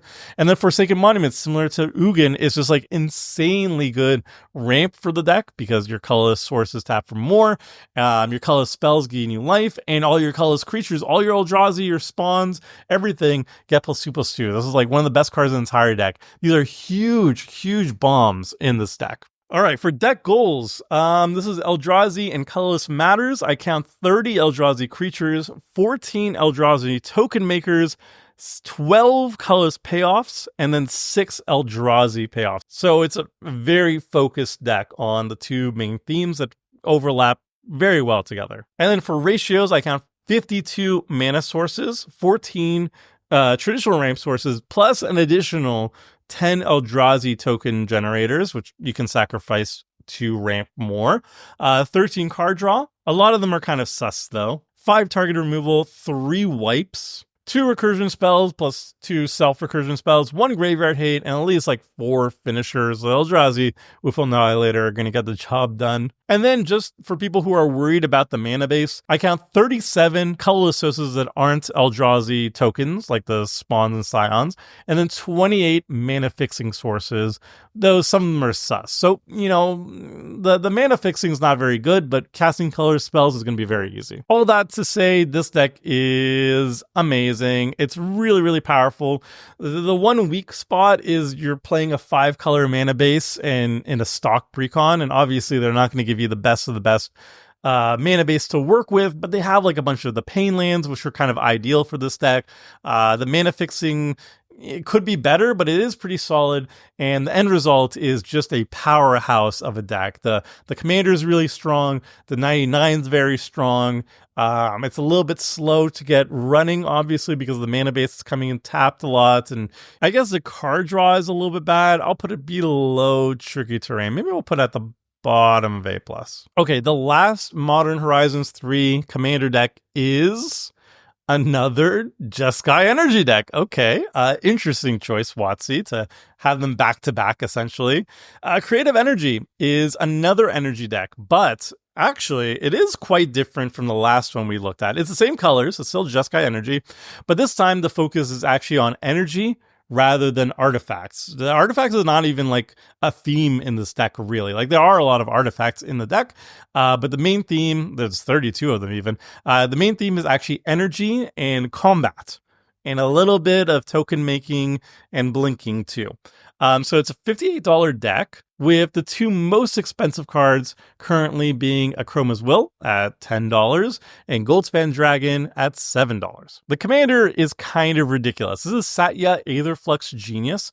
It's a 4-mana Jeskai 3/5, a legendary creature human artificer. It has menace and haste, and whenever it attacks, create a tapped and attacking token. This is a copy of up to 1 other target non-token creature you control. You get 2 energy counters, and at the beginning of the next end step, sacrifice that token unless you pay an amount of energy counters equal to its mana value. So this is essentially like a Flame Rush Rider in the command zone, but like 10 times stronger.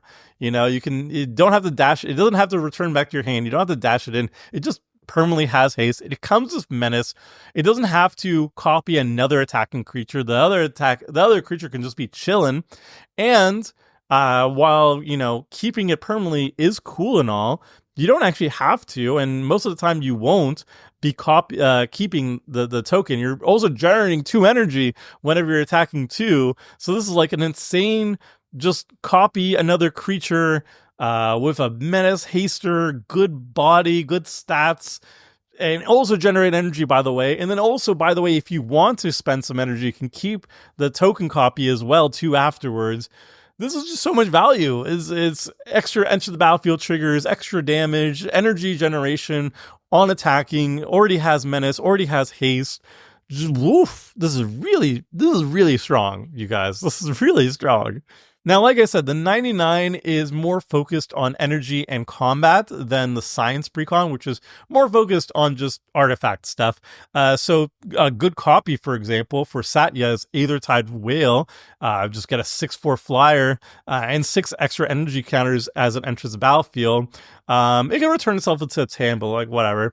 And then like one of the best things to copy is Lightning Runner, especially if it's already on the battlefield. You attack with the Lightning Runner and Satya, you make a copy of the Lightning Runner, you take an extra combat, you untap Satya and the extra Lightning Runner token or whatever, go to combat again, you attack, you make more energy, maybe take an extra combat, blah, blah, blah, you just win the game, I guess. It's very good. And then other things are rewarding you for attacking by generating energy, is like Stone Idol Generator. Then for other payoffs in the deck, we've got just like generic combat payoff, Professional Face Breaker, and then energy payoffs too, like Aetherworks Marvel is super sweet over here, just super awesome card advantage and also an energy generator. And then Gonti's Aether Heart, there's 32 artifacts in the deck, so you're generating a lot of energy with the Aether Heart, and then eventually just cash it in, take an extra turn as well. So energy aggro, we have 34 energy producers and spenders, and there's like one extra one in Salvation Colossus, it's just a spender, not a producer. 2 proliferate cards and 19 combat triggers, which is attack and combat damage triggers. For ratios, I have 54 mana, 13 draw, 4 target removal, 4 wipes, 2 recursion, 0 graveyard hate, and 4 finishers. These are fantastic ratios. I wish there was a little bit more interaction with like the spot removal, but I mean, I'm nitpicking here. Maybe 1 graveyard hate card. I don't know. This is very tight ratios here. Not all the cards are great, obviously, but looking in the list, a lot of them are very good. For ranking, this is legit, man. This is a deck, a precon you can just take to your LGS. You can play at an average mid-power table, fully stock list, no changes made, and you're gonna have a really, really good time. I promise you. Or don't promise you. I mean, your results may vary, I guess. I need to don't be mad at me if this deck doesn't perform well. I'm sorry. I mean, I'm gonna rank it very high. I think this is definitely an A+, one of the best, most powerful decks they made. Definitely a lot stronger than the Science Precon. And if you want to have a deck that is focused on energy, this is kind of the one for you, even though honestly, Satya doesn't even need the energy to be a very good commander. The commander's just nuts. Yeah, it's top of the A+ for you. So now we go to Bloomburrow, with the first of the precons being squirreled away. This is a Golgari squirrel deck that is mostly focused on tokens, a little bit of aristocrats, a little bit of food and other general token stuff, but it's squirrels, tokens, and sacrificing stuff for value, basically. It's currently $124. What? That doesn't sound right. That sounds crazy. I guess there's a lot of really good cards in here. But the 2 most expensive ones are Hazel's Brewmaster, which is currently $9, and Saw in Half, which is $7 to $8, which is very cool. Our commander is a very, very powerful one. This is Hazel of the Root Bloom. This is a 4 mana Golgari 3/5 legendary creature Squirrel Druid. You can tap it, pay 2 life, tap X untap tokens you control, add X mana in any combination of colors. So these tokens do not have to be creature tokens. They can be food tokens. They can be whatever tokens. And there's a lot of whatever tokens in this deck. And at the beginning of your end step, create a token that's a copy of target token you control. If that token is a squirrel, instead create 2 tokens that are copies of it. So this is a big mana engine in the command zone. You can tap it and tap a bunch of squirrels, tap a bunch of food, tap a bunch of whatever tokens you have on the battlefield. And on top of that, you can also generate extra tokens. If it's like an extra food or extra treasure or whatever, that's cool. But if it's an extra squirrel, you get 2 of them. So it's token generator, which is great. But most importantly, it can tap for just oodles amounts of mana. It can tap for like 3, 4, 5 mana on a single turn. Late game, if you have just a whole bunch of tokens laying around, you can tap for like 10 plus mana and just like probably win the game afterwards. So yeah, incredible mana engine. Incredible token engine too. Well, not incredible, but good token engine, incredible mana engine in the command zone. What's not to love? The rest of the deck, like I said, is mostly focused on squirrels, and we have a lot of good ones. We have stuff like Chatterfang, which, works well with squirrels, but it generates a bunch of squirrel tokens, but also works with like the token theme as well in general. Chatterstorm makes a bunch of squirrel tokens too. And then stuff that kind of like help all squirrels, like the Odd Acorn Gang. It pumps up your squirrels or lets them pump up each other, and also draws you a lot of cards, which is great. And then the rest of the deck is more generalized token stuff. So we have stuff like Tireless Provisioner. It can make treasure tokens and food tokens.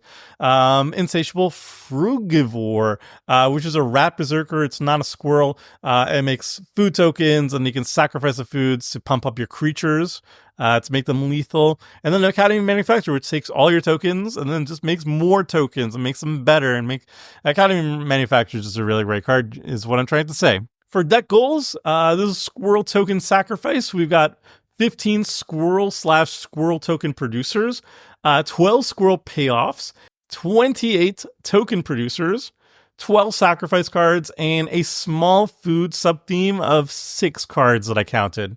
For deck ratios, we have 48 mana sources, but a really strong one in the command zone, mind you.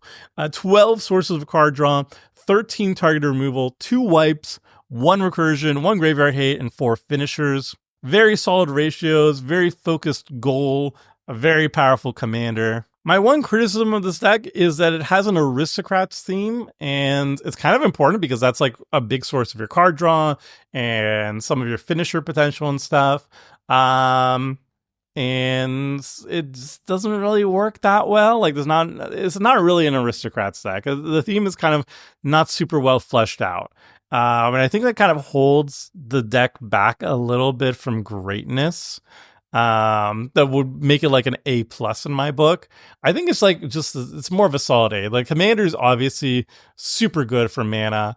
There's a lot to like about the deck, but I just feel like a big chunk of the deck just kind of doesn't work out for me. Let's say A over here. Okay, we move on to another commander that I love. Let's see if the Precon's any good, though. It's Animated Army. So this is basically Gruul, non-creature enchantments and non-creature artifacts. And we're turning those non-creature artifacts and enchantments into creatures and smashing face with them. So it's like an aggro version of artifacts plus enchantments plus, I guess, other things going on. And that's the Animated Army for you. So it's currently $102. Like, I guess the Bloomburrow Precons are just expensive in general. The 2 most expensive cards being Alchemist Talent, which is almost $20. My goodness, why is this card so good? Is this just Prosper demand? People just love Prosper and they'll grab anything with treasures on it? I don't know. Or maybe it's that good of a card. I don't know. And then there's Tendershoot Dryad, which is very curious here. It's an expensive card. It's very good for saplings or for like token decks. Neither of which this deck is. That does not bode well for the rest of the deck analysis. Let's look at our commander first. Our commander, Bellow, Bard of the Brambles. This is a 3-mana Gruul, 3/3 legendary creature, Raccoon Bard. During your turn, each non-equipment, artifact, and non-aura enchantment you control with mana value 4 or greater is a 4/4 elemental creature in addition to its other types, and has indestructible haste, and whenever this creature deals combat damage to a player, draw a card. So as I said, Bellow takes your non-creature artifacts and non-creature enchantments. They have to mean mana value 4 or greater. Takes those, your expensive ones, turns them into 4/4 indestructibles, and then sends them flying at your opponent's faces for tons of damage and card draw. That is super awesome.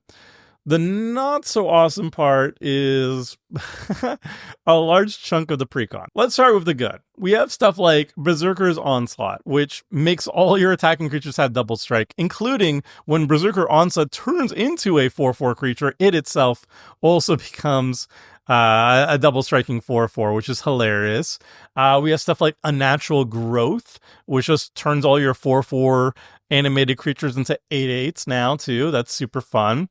And then also we have really cheeky card inclusions here, like Garruk's Uprising. Let's say you play like a 4+ non-creature equipment non-creature artifact or enchantment, it'll enter the battlefield as a 4/4 thanks to Bellow if Bellow's on the battlefield, and that will trigger Garruk's Uprising, and you will draw a card. Garruk's Uprising won't animate itself, obviously, but it will turn all your other more expensive enchantments and artifacts into card draw and give them trample, which is, I think, just very funny and really cool. Really smart design choice here. But then we get to the bad. So there's the good enchantments and the good artifacts, and then there's a bunch of cards that I'm like, why are they here? Why is Llanowar Loam Speaker here? Why do we want to animate our lands and turn them into 3/3s? What is the purpose here of this bad mana dart? And then we got like Teapot Slinger, like a random raccoon. This is not a raccoon deck. This is not an expend deck. Why are we running this? Why is Burnish Charge here? This is not a non-creature artifact. Quite the opposite, even. It's just bad ramp, and we're in Gruul. We can afford better than this. Why are these cards here? So yeah, there's a lot of this in the deck, and I'm not a fan. All right, so there are 19 cards that Bellow can animate, which is not super low, but it could be higher, obviously. There are 5 cards that care about 4+ power. There's 2 Saproling cards that care about Saprolings. A couple expend cards. There's one enchantment payoff for 13 enchantment cards in the entire deck. I'm very confused as to how this deck was made.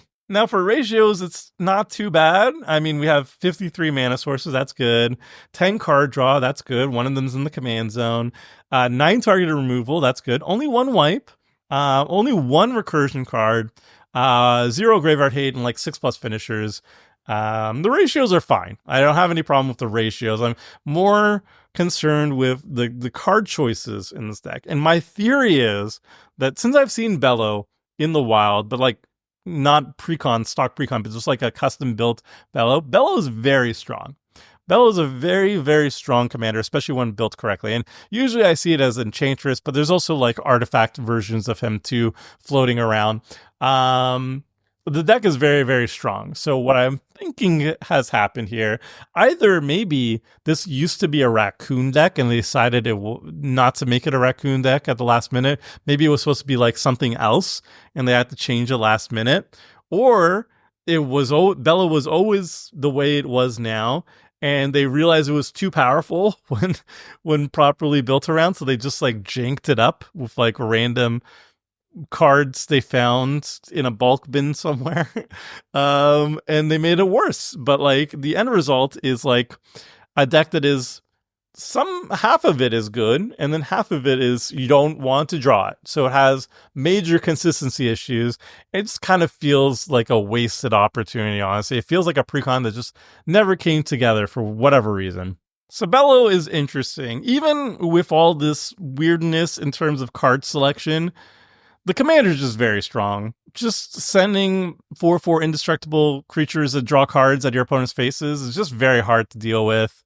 And it's on a 3-drop, so it can be recasted a couple times. It's not a C. It's definitely not a C. It's either like a high B or a low A. And honestly, even with all its issues, I think it's still probably a low A. That's weird to say. This commander's just busted, honestly. All right, let's see how the next Bloomburrow commander fares. This is Family Matters.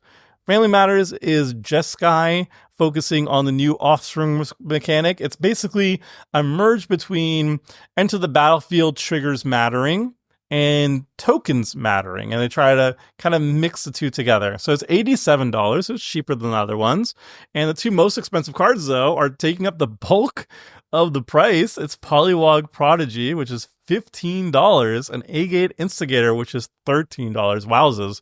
Those are some expensive cards. The commander is Zinnia, Valley's Voice. This is a Jeskai 3-mana, 1/3 legendary creature bird bard. It has flying, and it gets +X+O, where X is the number of other creatures you control with base power 1. Creature spells you cast have Offspring 2, so that means you may pay an additional 2 mana as you cast this creature spell. If you do, when that creature enters, create a 1/1 token copy of it. So you cast a creature spell, you're happy with that, but if you have extra mana, you get an extra copy of it. It's going to be a 1/1 version of it, so it's not good for combat, but if you're focusing on creatures with Enter the Battlefield effects, like a Mole Drifter, draw 2. It doesn't matter if it's a 2/2 or a 1/1.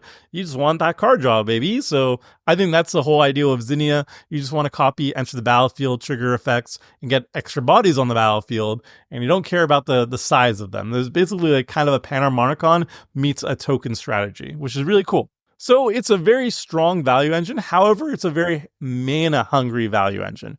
Like you have to spend 2 mana each time or else Zinnia's ability is not doing anything for you.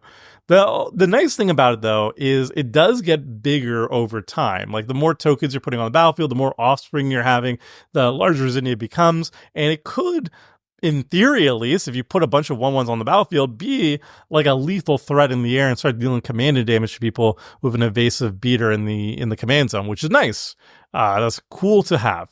So the bulk of the deck is creatures with good enter the battlefield triggers like Solemn, either Channeler to draw cards or bounce things or make tokens, and Sun Titan to recur things.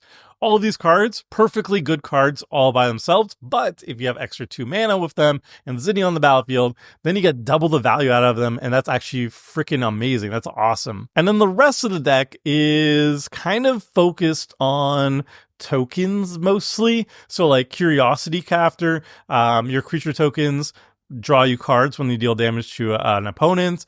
Elspeth's Sun's Champion makes tokens, but it also cares about the power of your creatures. So if you're making 1/1 copies of everything, they're all going to be very small. They're all going to survive Elspeth's Wrath. And then like Storm of Souls returns all the creatures from the graveyard, but they come back as 1/1 spirit token copies of them, which works really well with the themes of the deck. All right, so deck goals. This is kind of a weird one. This is enter the battlefield and tokens mattering. There are 14 token generators in the deck and 4 token support cards. There are 26 cards with enter the battlefield triggers, but not that many support cards for them. Like there's no Panharmonicons, there's no blink effects or anything going on here. So they're just kind of like standalone, and they're good with Zinnia with Offspring. That's basically it. And there's some minor small power matters themes like Dusk to Dawn or whatever to dodge removal spells or give your stuff unblockable with Tetsuko Umezawa. And there's a small attack sub theme. That's about it. This is a weird one to me because this feels like having 26 enter the battlefield triggers makes a lot of sense if you have like Panharmonicon effects or something to double the value out of them, but they're not really here. There's not really much to do with it other than the Offspring effect with Zinnia, if Zinnia is on the battlefield. But outside of that, there's not really that much to do with them. And you're making tokens, but again, there's not that much token support in the deck too. So it's like weird that these cards kind of exist to only work with Zinnia and synergize with Zinnia, and that's basically it. They don't really do anything else with the other cards in the 99.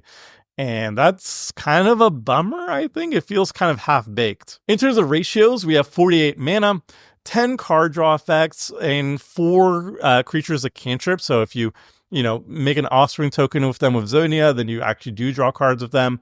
9 targeted removal, 6 board wipes, 2 recursion, 0 graveyard hate, and 3 finishers. The ratios are good here. The ratios are really nice. There's 6 board wipes, and they're like kind of asymmetrical because a lot of your own creatures dodge them, which is really good. And that's kind of the main draw of this deck is while the synergy is not really there, it kind of feels half-baked as a concept. The removal, the interaction is so good that the deck has a very strong possibility of catching up to the rest of the deck that has more explosive starts and doing more powerful things. You could just keep resetting them while your board stays mostly untouched. In terms of ranking, I think what its own game plan is doing is kind of weak. I mean, outside of Zinnia is very, very strong, but the rest of the deck synergies are kind of weak. But the main thing is that the removal suite is so good, and the board wipes are so good that it helps catch you up to your opponent's better decks. So it's either like a B+ or an A again. It's getting kind of boring. But I'll err on the side of caution and give it a low A, the lowest of A's.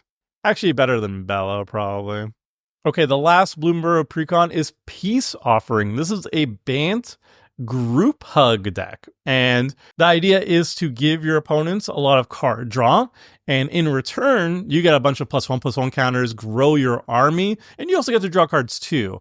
And eventually, your army gets big enough to just smash people in the face. And it doesn't matter how many cards they have in their hands. If they get hit for 20 damage in the air, they're dead, even with like 20 cards in hand. So MTG Goldfish says it's $81, and the two most expensive cards are 20-Toed Toad, which is a card I like a lot.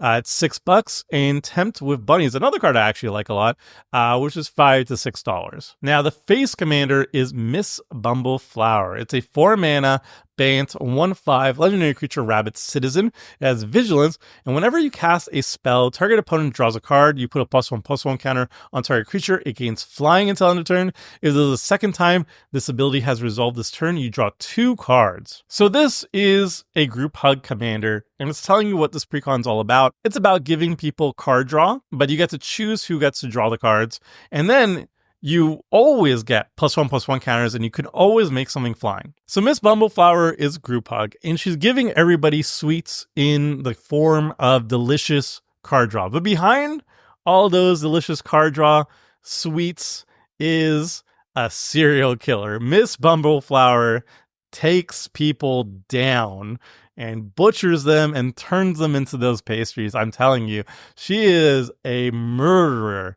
She is basically my favorite style of Group Hug. I don't actually like Group Hug. I don't like Group Hug that just gives resources to free to everybody and just king makes somebody at the table.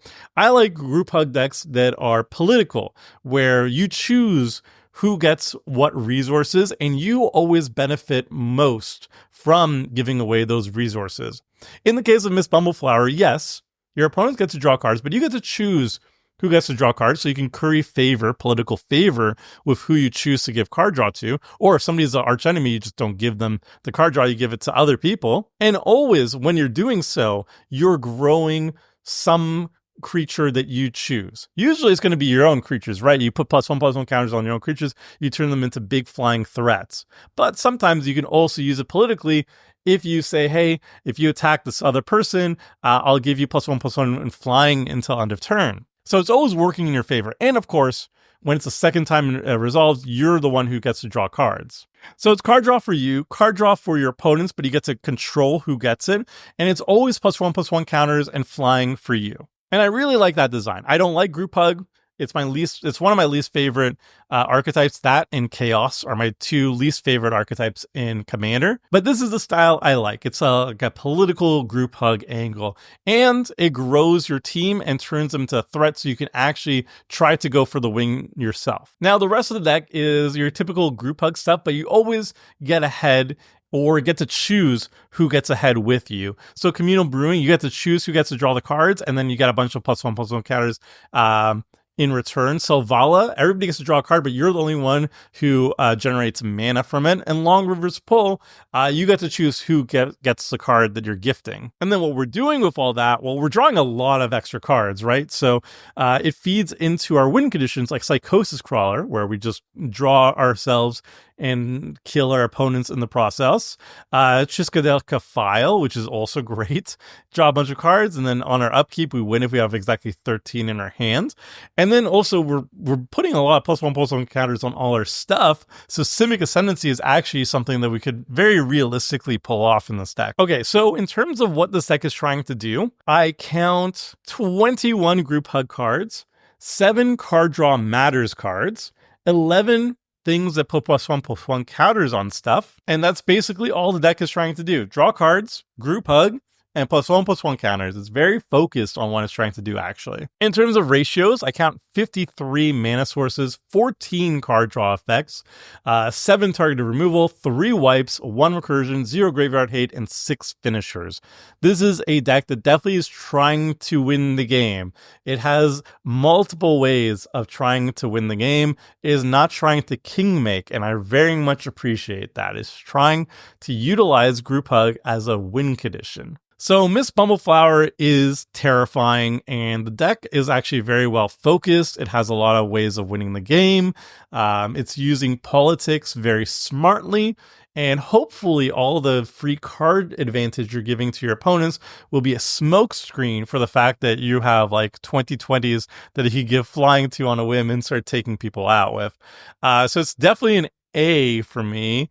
I think it's an A plus. I think this is very impressive. I don't like your group hug, but this one resonates with me. I very much like this one. Stock list, I think it's better than Stella. If this was just a upgraded precon list, Stella will be at the very tippity top. But because I really like what this deck is doing, let's put it up here. Yeah, we'll put it up there. I don't know. I think it's low key very, very strong for a stock list. Okay, we have 4 more commander decks to talk about before the year is over. I've been recording for over 2 hours and my brain is mush, so let's go. This is going to be the Duskmourn Precons, and we're going to be starting with Death Toll. This is a Golgari Delirium self-mill reanimator deck. So the idea on this one is we're going to be milling ourselves, and we're going to be focusing on card types to reach Delirium. We need to have 4 more card types in the graveyard before our cool things are doing cool things. So this is a $56 deck, so it's on the cheaper end. And the 2 most expensive cards is Whip of Erebos, which is a fantastic reanimation plus lifelink thingy, and look who it is. It's the return of Reanimate. I absolutely love it. The fact that it got reprinted 3 times this year, I'm surprised it's still $5, but it is one of the best reanimation cards in the format. So that's really cool to see over here. Now, our commander, Winter Cynical Opportunist, a 4-mana Golgari, 2/5 legendary creature, human warlock with death touch. And it says when it attacks, you mill 3 cards, and it has Delirium. At the beginning of your end step, you may exile any number of cards from your graveyard with 4 or more card types among them. If you do, put a permanent card from among them onto the battlefield with a finality counter on it. So Winter is kind of cracked. I know a lot of people were very skeptical on this card when it was first announced, because I think casual players are very averse to exiling anything from their graveyard, especially with also finality counters on them. It's well, what if I want to recur it later? Well, the point with Winter is it's very easy to just start reanimating Haymaker after Haymaker every single turn from the moment you play it, because it starts on your first end step. This deck is Delirium focused, so it's focused on self-milling. It's trying to get a bunch of cards in the graveyard, but more importantly, it's also trying to focus on having cards of multiple card types.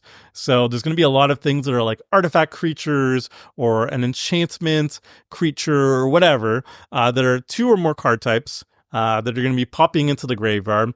And that means with Winter, you just have to exile 2 of those, and then 1 of those will be put onto the battlefield. So you just exile 2 cards, and one of them gets reanimated. So you only exile 1 card, and the other one gets reanimated. It has a finality counter on it, so when it goes, then it's gone exiled as well too. But who cares?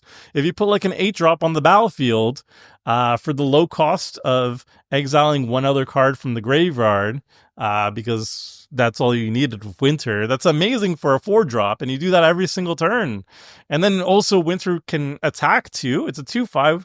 It has death touch though, so it doesn't have evasion. It could get killed, but I mean, its attack trigger is also mill 3, so it helps turn on its own Delirium. That's really good. This card is really good. What I'm trying to say is this commander is actually cracked. It's really strong. And the rest of the deck is also very strong. So the first step is we're going to try to fill our graveyard with card types that turn on Delirium. So we have stuff like Grist the Hunger Tide, which is a planeswalker, so that's 1 card type, but if it's in the graveyard, it's also a creature. So it's a creature and a planeswalker. That's 2 card types. Nyx Weaver is an enchantment creature. It's milling every single turn on the battlefield, but then you can also exile it or return something from the graveyard too. But if it gets milled itself, if it's in the graveyard itself, it's an enchantment creature. It's 2 card types. Haywire Might, again, a fantastic removal spell that will put itself into the graveyard once you activate its ability, and it's an artifact creature. So it's, again, 2 card types. Very easy to turn on Delirium with these abilities, and most of them mill themselves or mill you or put themselves in the graveyard too to make it even easier. And then once you hit Delirium, we have other payoffs, not just Winter. Convert to Slime. It's a really sweet removal spell, but it also puts a giant ooze onto the battlefield too.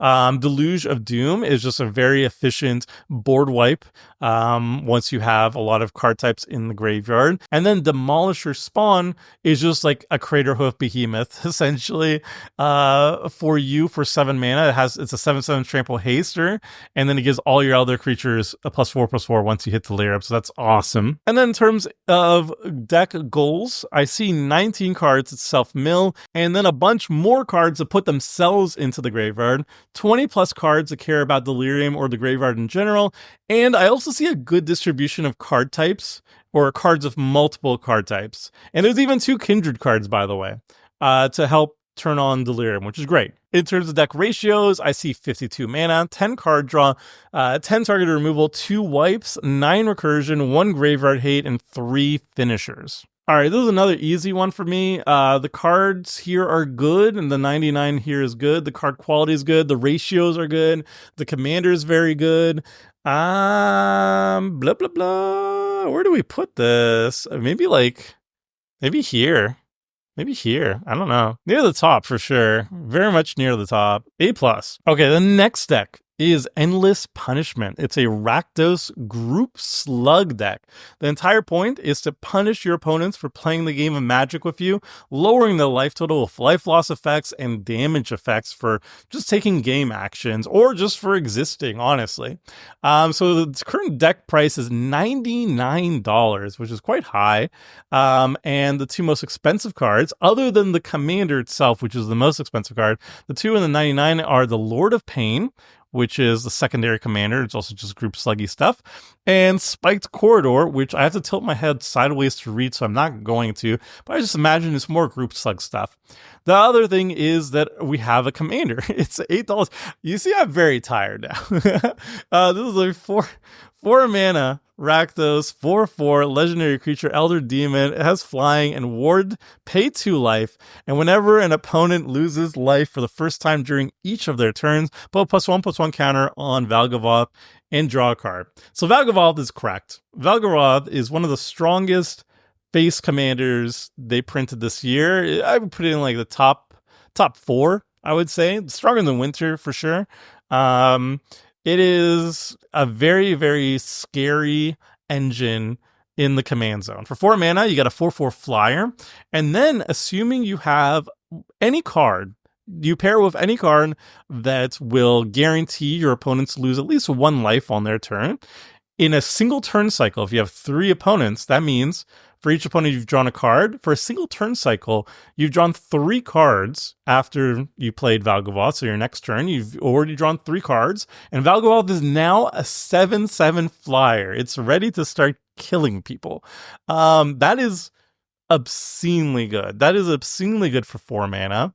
The Ward 2 is also kind of just funny because if they use Sorcery Speed removal on it, you get to also just draw a card on the way out, which is good.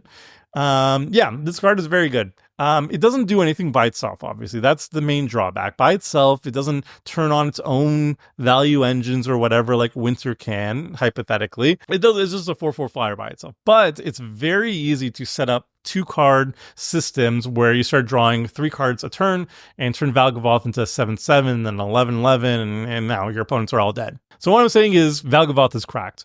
Now, the rest of the deck is cards like Cataract Parasite and Mogus God of Slaughter. These are cards that, if Valgavoth's on the battlefield, you're guaranteed to basically do 2 damage or 1 damage to each of your opponents on each of their turns. And like, nobody's going to be sacrificing creatures of Mogus, most often at least. And Cataract Parasite, the first card they draw each turn, if Valgavoth's on the battlefield, he's the red source for you, the red permanent for you, so they're guaranteed to take 1 damage. And then you're guaranteed to just draw oodles of cards and grow Valgavoth into a one-shotter very quickly. The rest of the cards There's a couple cards here that kind of also benefit from Group Slug. There's not a lot, but there's some notable ones like Rakdos, Lord of Riots, which is also a very powerful commander in its own right. It will be a massive mana discount for you, and it's also 6/6 Flying Trampler. Florian, if you're also pinging people, slugging them on your own turn, you get to, get some card advantage out of that too. And then Braids is another way to generate more card advantage, but also ping your opponents in the process when they say they don't want to sacrifice anything as well. All right, in terms of deck goals, this is a Group Slug deck and there's no other sub-themes. We got 34 slug effects, and about 17 of those reliably trigger Valgavoth. So that means they slug their opponents on their own turns to trigger Valgavoth. And then there's only 5 Group Slug payoffs. So Valgavoth and 4 other cards. Not a lot, but honestly, I guess you just don't need that many, I guess, as long as Valgavoth's on the battlefield. And that's kind of the crux of it. If Valgavoth's on the battlefield, your Group Slug effects are very good. And if Valgavoth or your other 4 other slug effects aren't on the battlefield, then you're not doing too hot, I guess. But let's look at ratios now. There's 47 mana cards, which is on the low end, I think. 13 card draw, which is very good. 10 target removal, 4 wipes, nice. 0 recursion, that's kind of weird. 1 graveyard hate, and only a single finisher, I would call. This deck is mostly like death by 1,000 cuts. And if you really want to speed things up, you just kill people with Valgavoth damage in the air. Now, Valgavoth is pretty interesting to rate because in interaction light metas, I feel like this is like the top of the A+. You know, if Valgavoth doesn't die consistently in your play groups, he is basically unfair. He's borderline overpowered. If you don't kill Valgavoth consistently, because he's going to just draw 3 cards per turn, grow into a 7/7, and then bigger and bigger, and just kill people with flying damage. And it will feel unfair on how quickly Valgavoth takes over the games. However, if Valgavoth gets killed and properly threat assessed, the rest of the deck doesn't really have much of a board presence. You know, like they just have like random pingers that are pretty small, and you can get ganged up on and killed off pretty easily. And a lot of other decks, even if their commander isn't on the battlefield, their decks function quite well still, or they still have a presence to survive long enough to put their commander back on the battlefield. And Valgavoth very much does not. So that's kind of an issue with the deck, and it really is meta dependent. Like if Valgavoth dies a lot, then the deck gets incredibly weaker.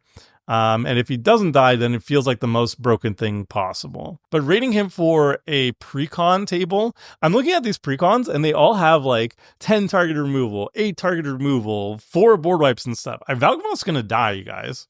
I feel like these precons have more interaction than the average casual viewer does.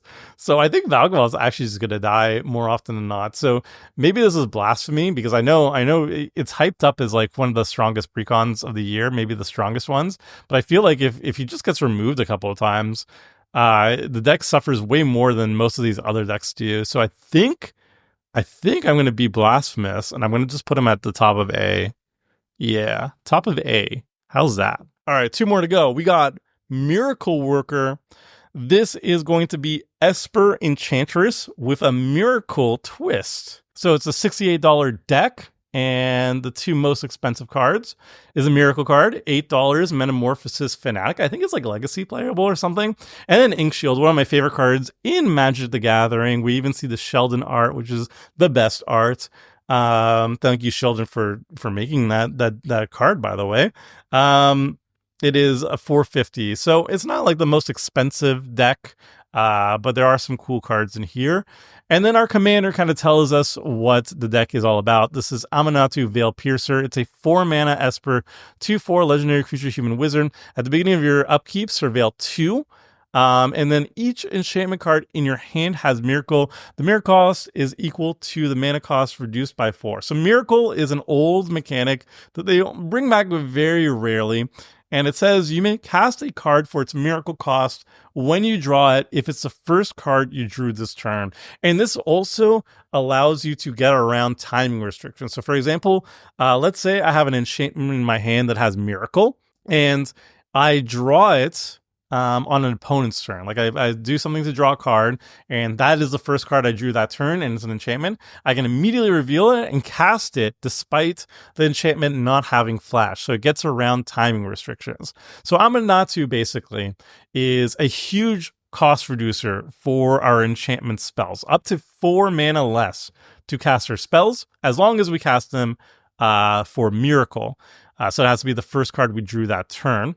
And she also can enable flash for our enchantments that otherwise wouldn't have flash, cast them at instant speed.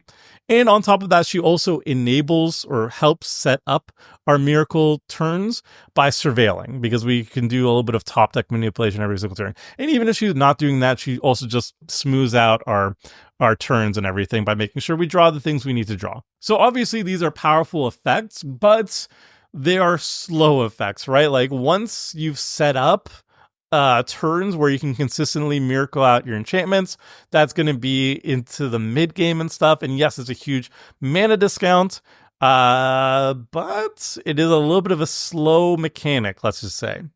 So the rest of the deck is basically twofold. First, we have a bunch of cards that are going to do top deck manipulation for us. Make sure that we're miracling with our enchantments as much as possible. So we have stuff like Brainstorm, which we could take enchantments in our hand and put them on top of our library. Moonblessed Cleric, we can tutor up an enchantment and put it on top of our library to make sure we draw it as a miracle next turn. And then more stuff like Surveilling with Dream Eater.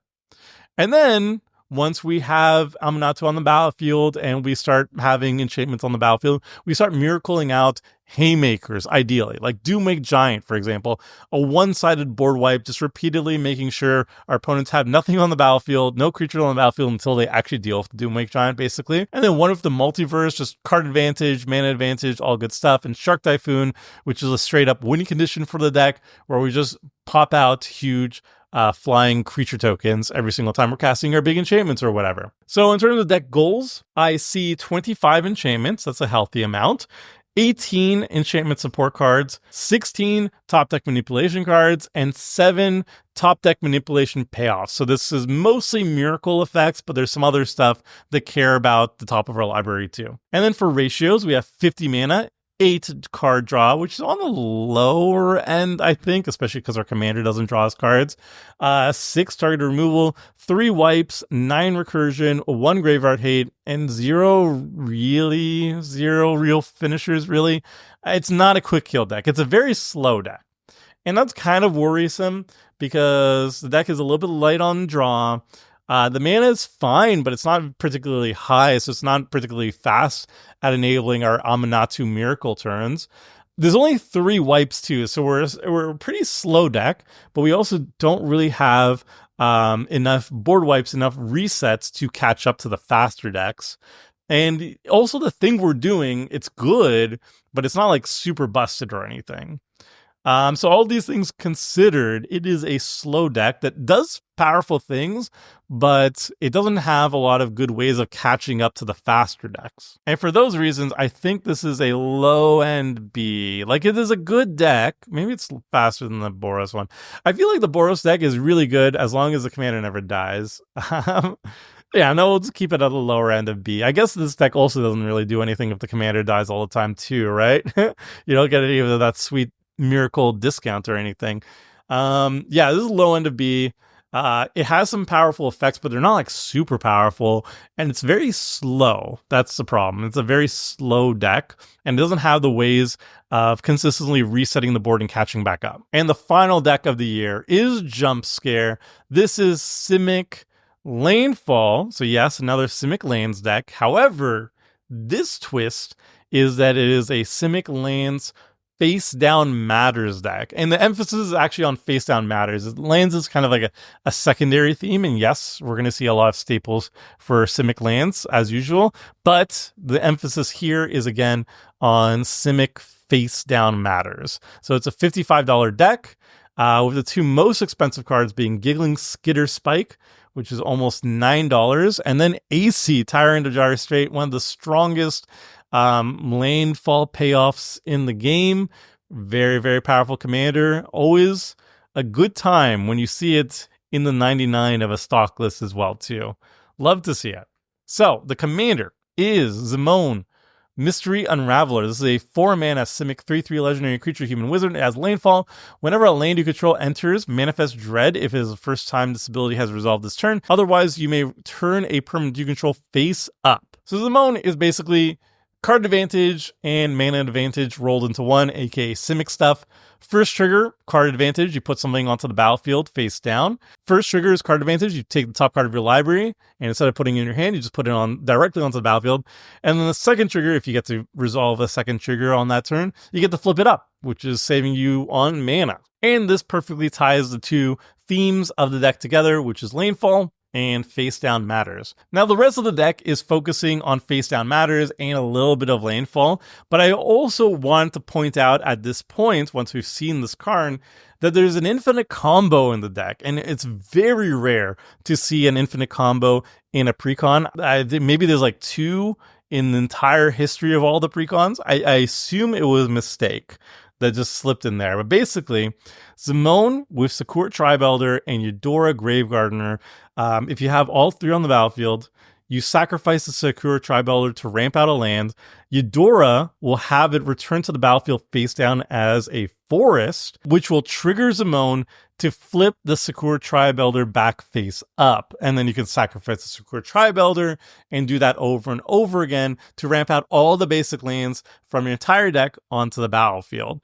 And if you have like any sort of landfall trigger thingy on the battlefield that makes tokens, well, you have a huge army, and if your opponents don't wipe you immediately, then you win the game. And if they do, then at least your deck thinned your entire deck, and you can cast all the spells for the rest of the game very easily. So that's kind of really noteworthy to see. Like, I don't know how often that's actually going to happen in your typical game, but it is very cool that it's there. Now, the rest of the deck is focusing half on landfall stuff. So we got like Shigeki, Jukai Visionary, ramping up more lands. And we have, the typical landfall payoff stuff like Tatyova Benthic Druid to draw cards when we're ramping out our lands.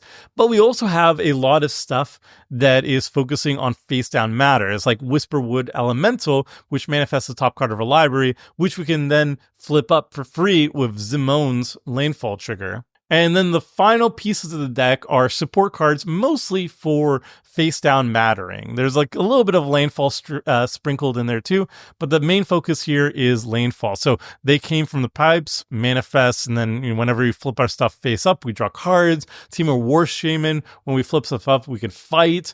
And there's also like some subtle synergies here too that are very cleverly woven. And kudos to the designer for coming up with them. Eryximachus, for example, if you manifest it or you put it face down somehow, then it won't enter the battlefield with slumber counters. So that means the moment you flip it up from being face down, it's already a 12/12 creature and everything, and it's ready to smash, which is very cool. In terms of goals, I find 12 land ramp cards, 6 landfall cards, 13 face down cards, like anything that manifests or cloaks or whatever, 14 face down payoffs, and unfortunately, very little overlap between the two themes. Like outside of Duskmourn and like Eudora and a couple of those, there's very little that overlaps between lands mattering and face down mattering. And there's also a small graveyard sub-theme. Keep in mind, Manifest Dread does put stuff in the graveyard, so, having some stuff that deals with the graveyard is also beneficial. And then for ratios, they're actually just very good. It's 57 mana, 16 card draw options, 6 targeted removal, which is kind of low end, honestly. 3 wipes, nice. 1 graveyard recursion, 3 cards that recur themselves from the graveyard, and 4 finishers. Now, in terms of overall ranking, overall power, I would say my biggest quibble with this deck is that the two themes don't really mix well. Like Zimone's mixing them very well together. The manifest, the face down stuff, and lane mattering stuff. Those two work very well together because of Zimone. But outside of her, there's really not that much overlap. And I kind of wish the new cards at least did a better job of connecting the two together. And they don't really. But quibbles aside in terms of like theming and stuff, power wise, this deck is very, very strong. I would say it's stronger than the Valgavoth deck. You're in green, you're more consistently able to cast and recast Zimone as many times as you want. It even has an infinite combo in it. And it does the landfall stuff. It has Tatyova, it has AC and stuff in there. So it's very, very powerful. I think it's better than like the Tricky Terrain deck in terms of raw power. Even though I think the Tricky Terrain deck is more fun. I'll put it here. I'm not putting anything over the Mothman, even though I think it's stronger than the Mothman. I just like the Mothman the most, and some of that is bias. So yeah, this is the list, y'all. I'm very confident with the C tier. I know these two are the weakest decks. This is definitely the third weakest deck, the Amanatu deck. The Boros deck is fantastic if nobody touches your commander ever, and you have no protection for your commander, and you have no backup plan for your commander. Yuma can be strong, can be not, but I'm pretty confident with all of these. Bello, very strong too. Like this could be a little bit higher or lower, but it really just depends on what part of the deck you draw, because like a third of it is garbage, maybe even more than a third of it is garbage. Maybe it does belong in the B tier. Zinni is also kind of like weird in terms of like the commander is very good, but then the rest of the 99 just doesn't really mesh well with each other. The Olivia deck, maybe I'm a little bit ambitious with it because the commander's not like super flashy or anything or super strong. But yeah, I definitely think the Morska deck deserves to be here. These all deserve to be here. Maybe this could be higher, but like, man, if you just kill Valgavoth a couple of times, the deck just kind of falls apart, I think. It just has no board presence. These are all correct, I think. Yeah, I don't know. Obviously, at the end of the day, this is like my personal opinion, y'all. So let me know what you think about this. I've been recording for like 3+ hours at this point. And yeah, thanks for watching, everybody. Like and subscribe if you like this sort of content. I'll see you all. Happy holidays to everybody and have a good New Year's. And I'll see you all in 2025.